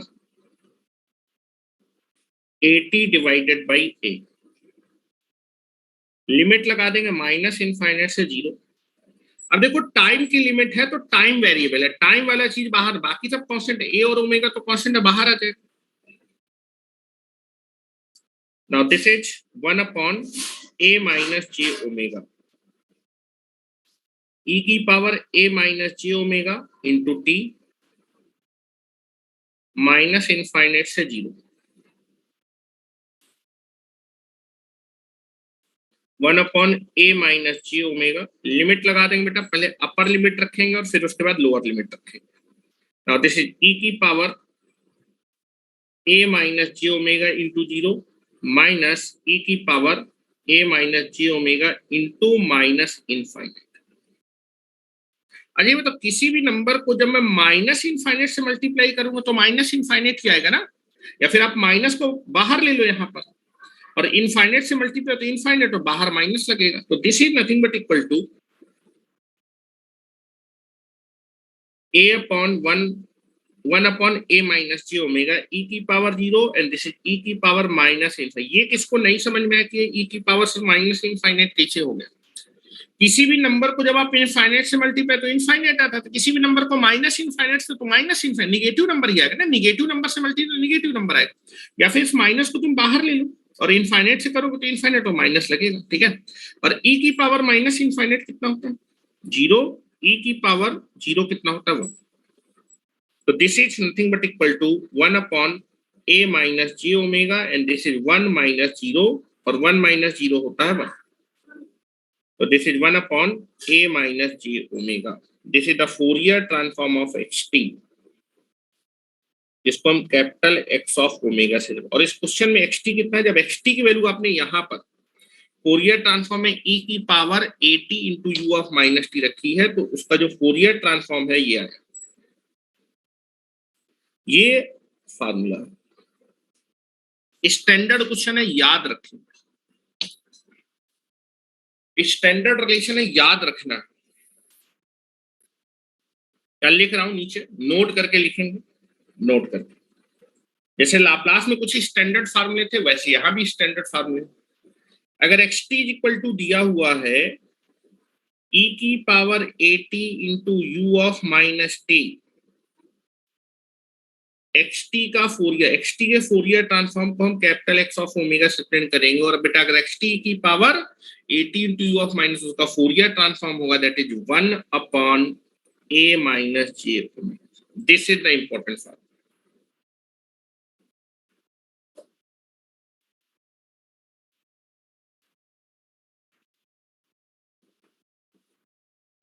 यहां पर कंडीशन है कि a की वैल्यू हमें कैसी लेके चलनी है, पॉजिटिव।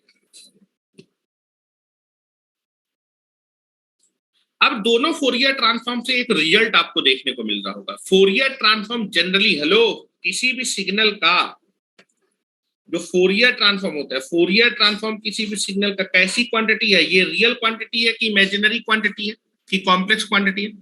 जनरली फोरियर ट्रांसफॉर्म एक कॉम्प्लेक्स क्वांटिटी होती है। यहां भी देखो,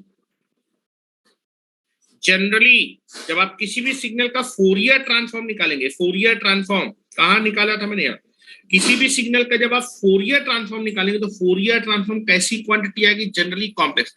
कभी कभी ये कैलकुलेट करने पे रियल आ जाएगी, लेकिन एक्चुअली में जनरली ये कैसी क्वांटिटी होती है, ये कॉम्प्लेक्स क्वांटिटी होती है। कैसी क्वांटिटी होती है, complex, that is real part भी, इमेजिनरी पार्ट भी है। ठीक है, अगर आप इसमें रियल इमेजिनरी पार्ट करना है तो इसको क्या करेंगे, इसका कॉन्जुगेट से ऊपर नीचे गुणा करेंगे और फिर सेपरेट कर लेंगे। ठीक है, तो नोट करके लिखेंगे, नोट करके लिखो कि फोरियर ट्रांसफॉर्म जनरली एक कॉम्प्लेक्स क्वांटिटी को रिप्रेजेंट करता है।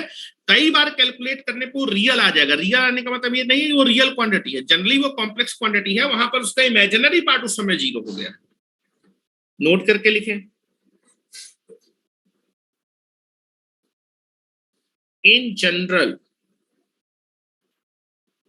In general the Fourier transform, in general the Fourier transform of a signal is represent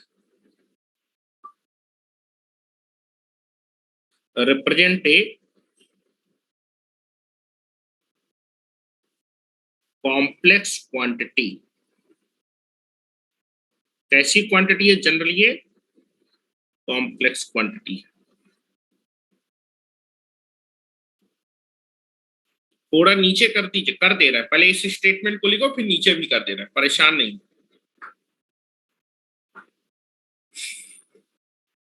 फिर से एक स्टैंडर्ड फार्मूला, इंपल्स सिग्नल का फोरियर ट्रांसफॉर्म कितना होता है, इंपल्स सिग्नल का फोरियर ट्रांसफॉर्म कितना होता है, इंपल्स का फोरियर ट्रांसफॉर्म।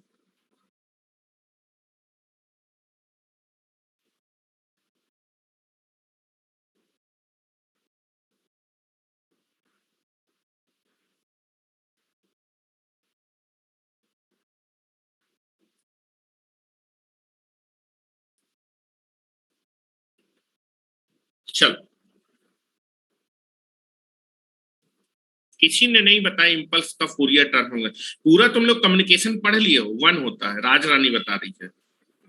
पूरा कम्युनिकेशन पढ़ लियो, तुम लोग को इंपल्स का फोरियर ट्रांसफॉर्म नहीं समझ में आ रहा है ना। अच्छा, क्या इसमें ट्रिक काम कर जाएगी अपनी,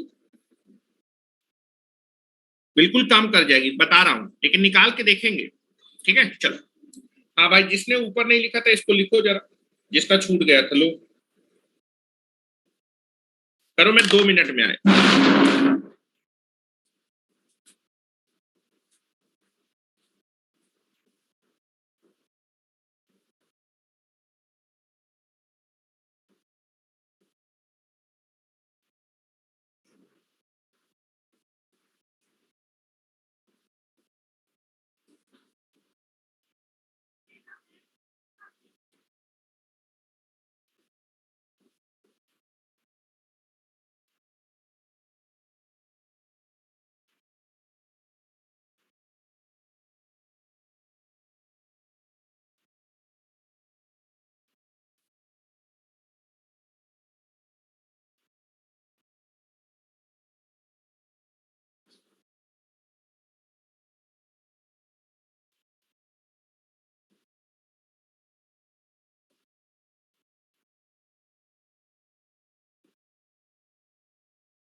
one upon minus omega two, ये क्या है?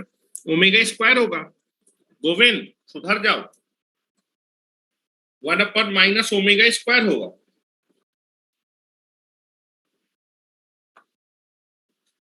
क्या जीरो होगा? चलो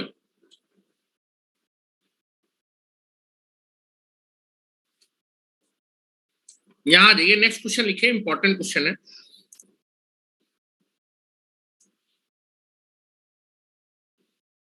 क्वेश्चन, फाइंड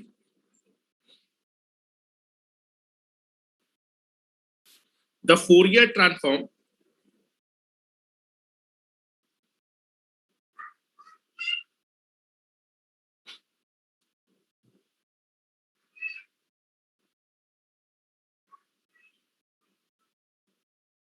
कंफ्यूजन दूर कर दीजिए, किस चीज का? जीरो क्या होगा भाई? क्या कंफ्यूजन हो गया?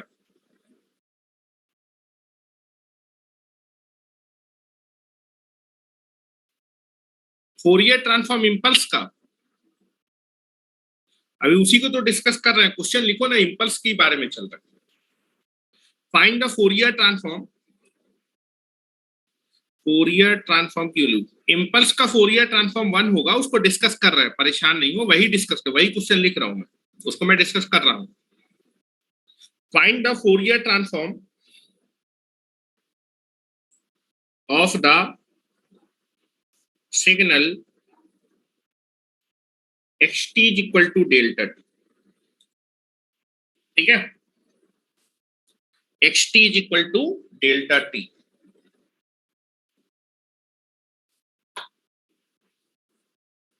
चलिए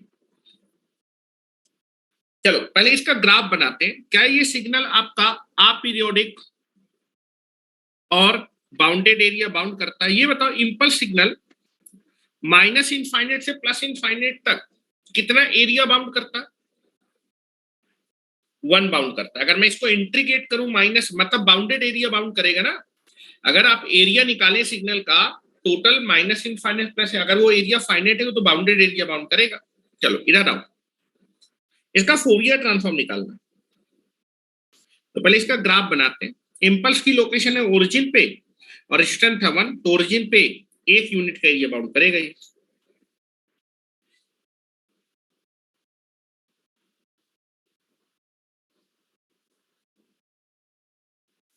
टी इंटू डेल्टा टी।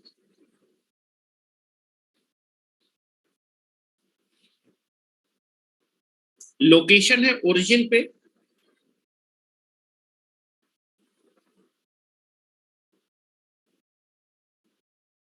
और कितना एरिया बाउंड करेगा? One.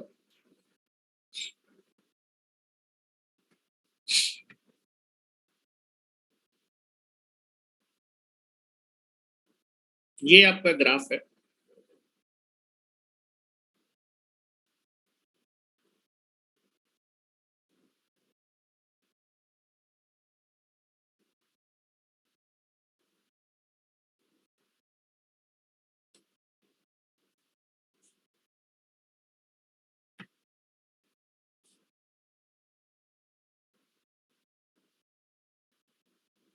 This is the graph.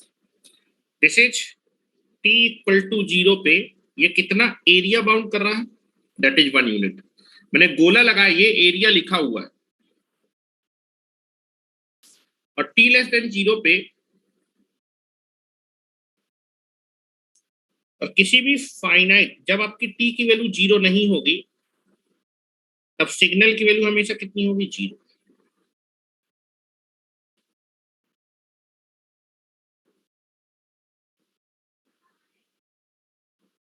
This is the graph of impulse signal. This is the graph of impulse signal. ये बताइए, अगर मैं बात दूं, क्या इम्पल्स सिग्नल अपीरियोडिक है? बिल्कुल अपीरियोडिक है। This is a aperiodic signal. दूसरा, क्या ये बाउंडेड एरिया बाउंड करता है? बाउंडेड एरिया, एरिया निकालना है तो माइनस इनफाइनाइट से। अब देखो, एरिया निकालने के लिए कोई पर्टिकुलर शेप तो नहीं कि ट्रायंगल हो या फिर रेक्टेंगल, तो एरिया निकालने के लिए इंटीग्रेशन करना पड़ेगा। माइनस इनफाइनाइट से plus infinite delta t. Into d T. ये क्या बता रहा है? इम्पल्स सिग्नल टाइम के साथ माइनस इनफाइनाइट प्लस टोटल कितना एरिया बाउंड करेगा? ये इंटीग्रेशन की वैल्यू कितनी आएगी? 1। तो एरिया भी कैसा आ रहा है? फाइनाइट आ रहा है। तो आप पीरियोडिक है and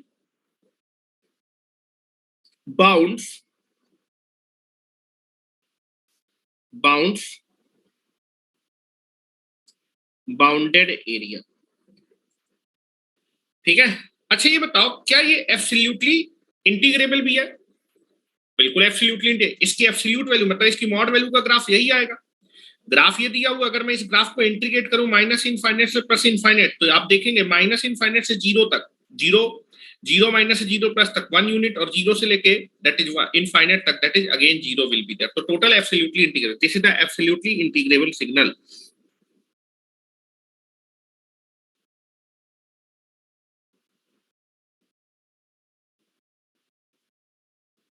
integrable, this is the impulse signal is absolutely integrable signal। तो फार्मूला आप लगा सकते हैं।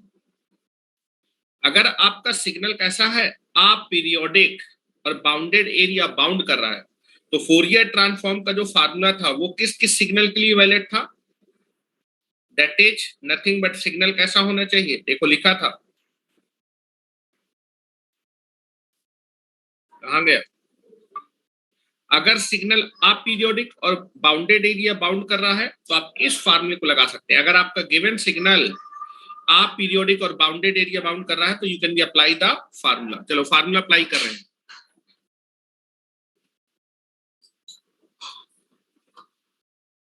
चलो फार्मूला अप्लाई कर रहे हैं। Now you can be take it here formula.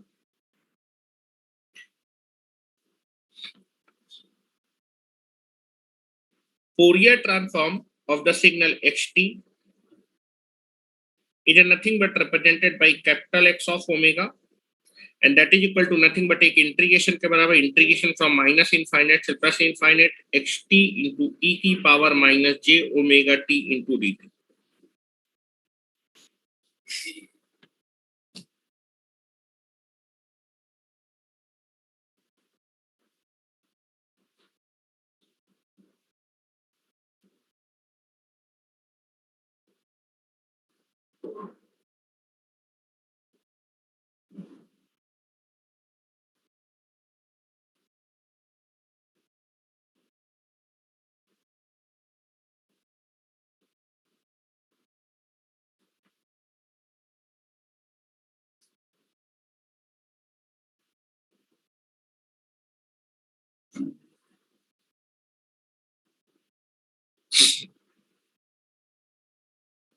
अच्छा एक चीज एग्जामिनेशन में पूछी जाती है कि जो इंपल्स सिग्नल है, यहां मैंने एनर्जी सिग्नल नहीं लिखा है।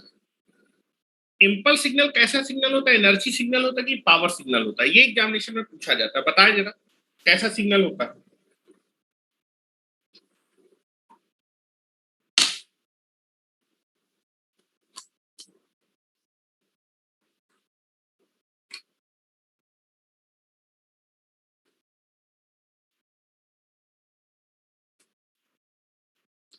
यहां पर ये एक्सेप्शन है,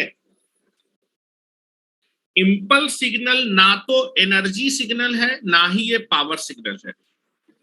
याद रखिएगा, इंपल्स सिग्नल ना ही एनर्जी सिग्नल है ना ही, मतलब एनर्जी सिग्नल अगर ये होता तो इसकी एनर्जी निकालने पे फाइनाइट आती और पावर जीरो आती, और अगर ये पावर सिग्नल तो पावर फाइनाइट है तो एनर्जी नहीं, इनमें से कुछ नहीं आता है। जब इसकी हम एनर्जी पावर निकालेंगे तो कुछ नहीं आएगा। तो नोट कर। अच्छा ये बताइए, यहां पर मैं तीन कंडीशन के लिए फार्मूला लगा सकते हैं। लो, तीन कंडीशन के लिए, या तो सिग्नल आपका कैसा होना चाहिए? Energy signal. यहां देखो मैंने तीन कंडीशन लिखी है, कहां गया? यहाँ इस फोरियर ट्रांसफॉर्म के फार्मूले को निकालने के लिए तीन कंडीशन में कोई भी एक कंडीशन फुलफिल, या तो सिग्नल एनर्जी सिग्नल होना चाहिए, या फिर सिग्नल आपका आप पीरियोडिक और बाउंडेड एरिया बाउंड करना चाहिए, या फिर सिग्नल एब्सोल्यूट। इन तीनों में से अगर कोई भी कंडीशन आपकी वैलिड हुई तो आप क्या कर सकते हैं? इस फार्मूले को लगा सकते हैं।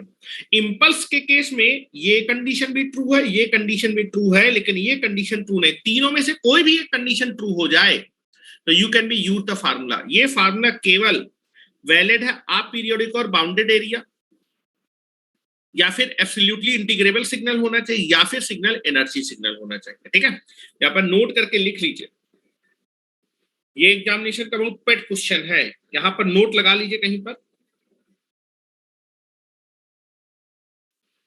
Impulse signal, this is a impulse signal, ये एक एक्सेप्शन है, impulse signal. It is impulse signal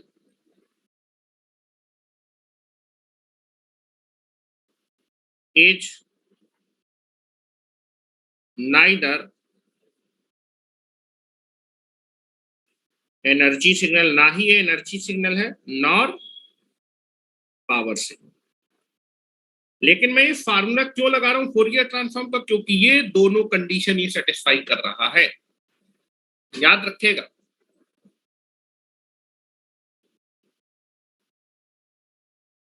आ जाओ, चलो यहां पर लगा रहे हैं, now you can be go for that. इस बार मेरा जो सिग्नल है वो कौन सा सिग्नल है, delta T, this is a impulse signal.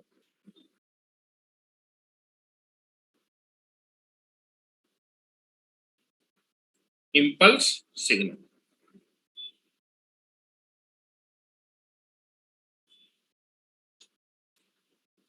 यहां पर ट्रिक नहीं लगा, ट्रिक से आंसर आ जाएगा, लेकिन ट्रिक केवल एनर्जी सिग्नल के थी। अगर सिग्नल एनर्जी सिग्नल है और उसका लाप्लास ट्रांसफॉर्म तो s equal to J omega put कर देंगे। Impulse signal is not a energy signal, तो ट्रिक नहीं लगेगा। ट्रिक लगाने पे भी आंसर सेम आएगा, लेकिन यहाँ पर बाय डिफॉल्ट ट्रिक नहीं लगनी चाहिए, मतलब जो है ट्रिक लगा के नहीं निकाल रहे, ठीक है, आएगा वही आंसर। लेकिन एक्चुअली में आपका इम्पल्स सिग्नल एनर्जी सिग्नल नहीं है। अगर सिग्नल एनर्जी सिग्नल हुआ और उसका लाप्लास ट्रांसफॉर्म तो उस ट्रिक को लगा दीजिएगा। बाय डिफॉल्ट इस क्वेश्चन में वो ट्रिक लग जा रही है, इसीलिए समझा रहा हूं, इसीलिए मैं फार्मूले से ही निकाल रहा हूं। चलो अपने सिग्नल की वैल्यू यहां पर रखिए, सिग्नल की वैल्यू मैं रखने जा रहा हूं माइनस इनफाइनाइट से plus infinite, this is x t की वैल्यू है डेल्टा टी ई की power minus j omega t into d t. बस इस इंटीग्रेशन को निकालना है, और ये इंटीग्रेशन मैं आपको 1000 बार कैलकुलेट करना बता चुका हूं। जब भी इंटीग्रेशन के अंदर इंपल्स होगा, लो, जब भी आप किसी भी सिग्नल को, जब भी आप किसी भी सिग्नल को इंपल्स सिग्नल के साथ मल्टीप्लाई करेंगे तो ये रिजल्टेंट एक इंपल्स सिग्नल को रिप्रेजेंट करेगा। ये जो प्रोडक्ट है या फिर जो रिजल्टेंट प्रोडक्ट है किसी भी सिग्नल, हेलो, ये टाइम डोमेन का सिग्नल है, टाइम डोमेन, किसी भी सिग्नल को जब आप इंपल्स सिग्नल के साथ मल्टीप्लाई करेंगे तो ये रिजल्टेंट प्रोडक्ट एक इंपल्स सिग्नल को क्या करेगा, रिप्रेजेंट करेगा। किस लोकेशन पे, ओरिजिन पे। और जो उसका स्ट्रेंथ होगा, स्ट्रेंथ किसके बराबर होगा, सिग्नल की value at the location of the impulse. क्या मेरी बात समझ पा रहे हैं?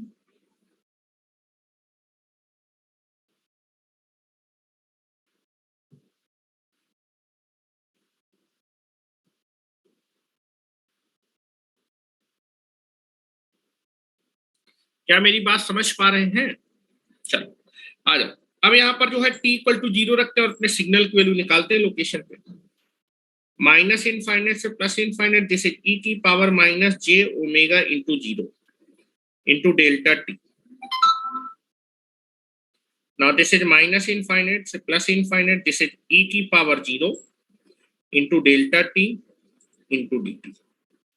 और बेटा ये वैल्यू हो जाएगी 1, and this is nothing but the, और आपको मैं 1000 बार बता चुका हूं कि अगर इंपल्स सिग्नल को आप इंट्रीगेट करें, ये क्या बता रहे, इंपल्स सिग्नल, इस इंट्रीगेशन को निकालना है तो इंपल्स सिग्नल टाइम एक साथ माइनस इनफाइनाइट से प्लस है, कितना एरिया बाउंड करेगा, वो एरिया इस इंट्रीगेशन के बराबर, दैट इज 1। या फिर इंपल्स की लोकेशन अगर इंट्रीगेशन की रेंज में है तो ये वैल्यू हमेशा कितनी आएगी, 1 आएगी। ठीक है, तो this is nothing but the Fourier transform, Fourier transform of A signal x T.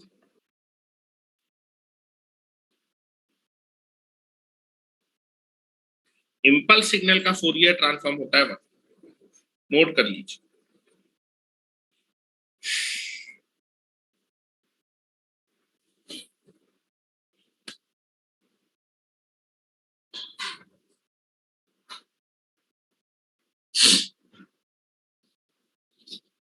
हो गया?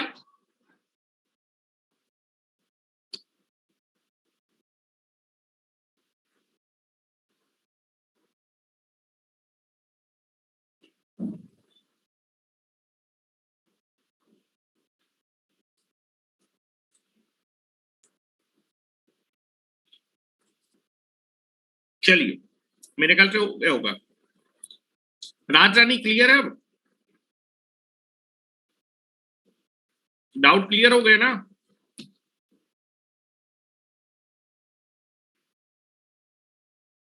चलो, तो इसके नीचे आप लिखेंगे दैट इज, अगर एक्स टी मेरा इम्पल्स सिग्नल को रिप्रेजेंट कर रहा है तो उसका जो फोरियर ट्रांसफॉर्म, एक्स टी के फोरियर ट्रांसफॉर्म को, अगर एक्स टी इम्पल्स है तो उसका Fourier transform that is capital x of omega कितना है?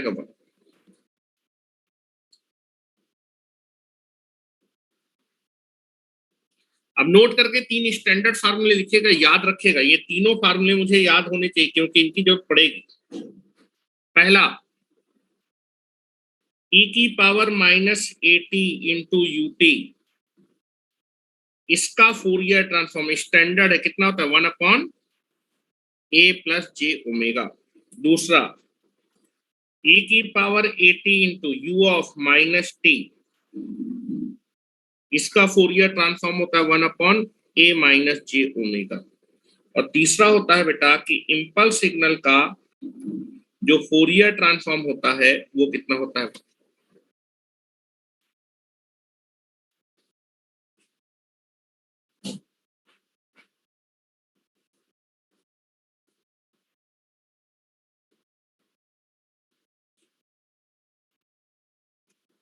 नेक्स्ट हेडिंग डालिए, प्रॉपर्टीज ऑफ फोरियर ट्रांसफॉर्म। अब फोरियर ट्रांसफॉर्म की प्रॉपर्टी, क्योंकि अब देखें हर एक सिग्नल का लाप्लास वो फोरियर ट्रांसफॉर्म ऐसे निकाल नहीं पाएंगे। तो अगर मान लीजिए डेल्टा टी का मालूम है, del t minus t naught का निकालना है, शिफ्टिंग हो गई या फिर स्केलिंग हो गई, रिवर्सल हो गया, ठीक है, टाइम पे, तो हम अपने फोरियर ट्रांसफॉर्म को डायरेक्ट प्रॉपर्टी की हेल्प से भी निकाल सकते हैं, ठीक है। तो नेक्स्ट हेडिंग डाल लीजिए, प्रॉपर्टीज ऑफ फोरियर ट्रांसफॉर्म।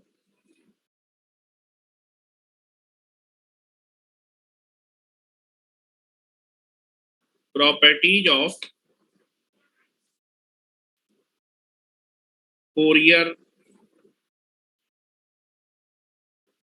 क्या फोरियर ट्रांसफॉर्म एक लीनियर ऑपरेटर है? फोरियर ट्रांसफॉर्म एक लीनियर ऑपरेटर है? मुझे आप बताएं, कॉमन सेंस है। फोरियर ट्रांसफॉर्म निकालने का मतलब इंटीग्रेशन निकालना है। इंटीग्रेशन कैसा ऑपरेटर है? लीनियर ऑपरेटर है। तो फोरियर ट्रांसफॉर्म भी कैसा ऑपरेटर हुआ? लीनियर ऑपरेटर हुआ। अगर लीनियर ऑपरेटर हुआ तो मतलब ये आपकी दो प्रॉपर्टी को सेटिस्फाई करेगा, एडिटिविटी प्रॉपर्टी और होमोजेनिटी प्रॉपर्टी। अगर आप टाइम डोमेन पे सिग्नल्स को ऐड कर देंगे तो फ्रीक्वेंसी डोमेन मतलब फोरियर ट्रांसफॉर्म लेने पे उनके फोरियर ट्रांसफॉर्म भी क्या हो जाएंगे? ऐड हो जाएंगे। अगर मैं टाइम डोमेन में सिग्नल को सब्ट्रैक्ट करूंगा तो उनके फोरियर ट्रांसफॉर्म भी आपके क्या हो जाएंगे? सब्ट्रैक्ट हो जाएंगे। अगर मैं टाइम डोमेन में ए के फैक्टर से स्केलिंग कर दूंगा तो फोरियर ट्रांसफॉर्म भी कितने के फैक्टर से स्केल हो जाएगा? ए के फैक्टर से स्केल हो जाएगा। तो इस चीज को हम लोग समझने की कोशिश करते हैं, ठीक है। तो पहली हेडिंग डालिए, जो फोरियर ट्रांसफॉर्म होता है वो कौन सी प्रॉपर्टी को सेटिस्फाई करता है? लीनियरिटी प्रॉपर्टी, मतलब लीनियर ऑपरेटर होता है।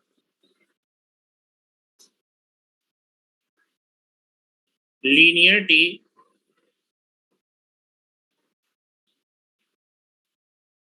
प्रॉपर्टी को क्या करता है? सेटिस्फाई, ठीक है। तो इसमें टाइम लग जाएगा तो इसको हम यहीं पर स्टॉप करते हैं, कल इसको समझने की कोशिश करेंगे, लीनियरिटी प्रॉपर्टी। और उसके बाद एक दो स्टैंडर्ड सिग्नल के मैं आपको फिर से फोरियर ट्रांसफॉर्म बताऊंगा। और अगर सिग्नल रियल है और टाइम डोमेन में इवन है तो उसका फोरियर ट्रांसफॉर्म कैसा आता है? रियल आता है, लाइक समथिंग विल बी। अच्छा ये बताओ, इम्पल्स सिग्नल का फोरियर ट्रांसफॉर्म है तो ये तो रियल नंबर आ रहा है, तो हम बोल देंगे क्या फोरियर ट्रांसफॉर्म हमेशा रियल होता है? नहीं, most of the time generally वो कॉम्प्लेक्स क्वांटिटी, लेकिन बाई चांस यहाँ पर वो कैसा आ गया? रियल। मतलब यहाँ पर इसका इमेजिनरी पार्ट कितना है? 0। एक्चुअली में वो कॉम्प्लेक्स क्वांटिटी होता है, ठीक है। फोरियर ट्रांसफॉर्म एक कॉम्प्लेक्स क्वांटिटी होता है जनरली, ठीक है। तो कल इसको डिस्कस करते हैं, 12 बजे से आपकी हम लोग डिस्कस करेंगे अपने के मैप को, ठीक है। उसमें हम लोग जो है रिडंडेंट टर्म के बारे में देखेंगे कि रिडंडेंट टर्म को कैसे पहचानते हैं ग्रुपिंग करते समय, ठीक है। एक ट्रिक मैं आपको और बताऊंगा वहां पर। हाँ, 2 तारीख से आपकी ऑफलाइन क्लास है, ठीक है। 2 तारीख से आपको ऑफलाइन पे आना है, सेम 10 बजे से, ठीक है। चलो, थैंक यू वेरी मच।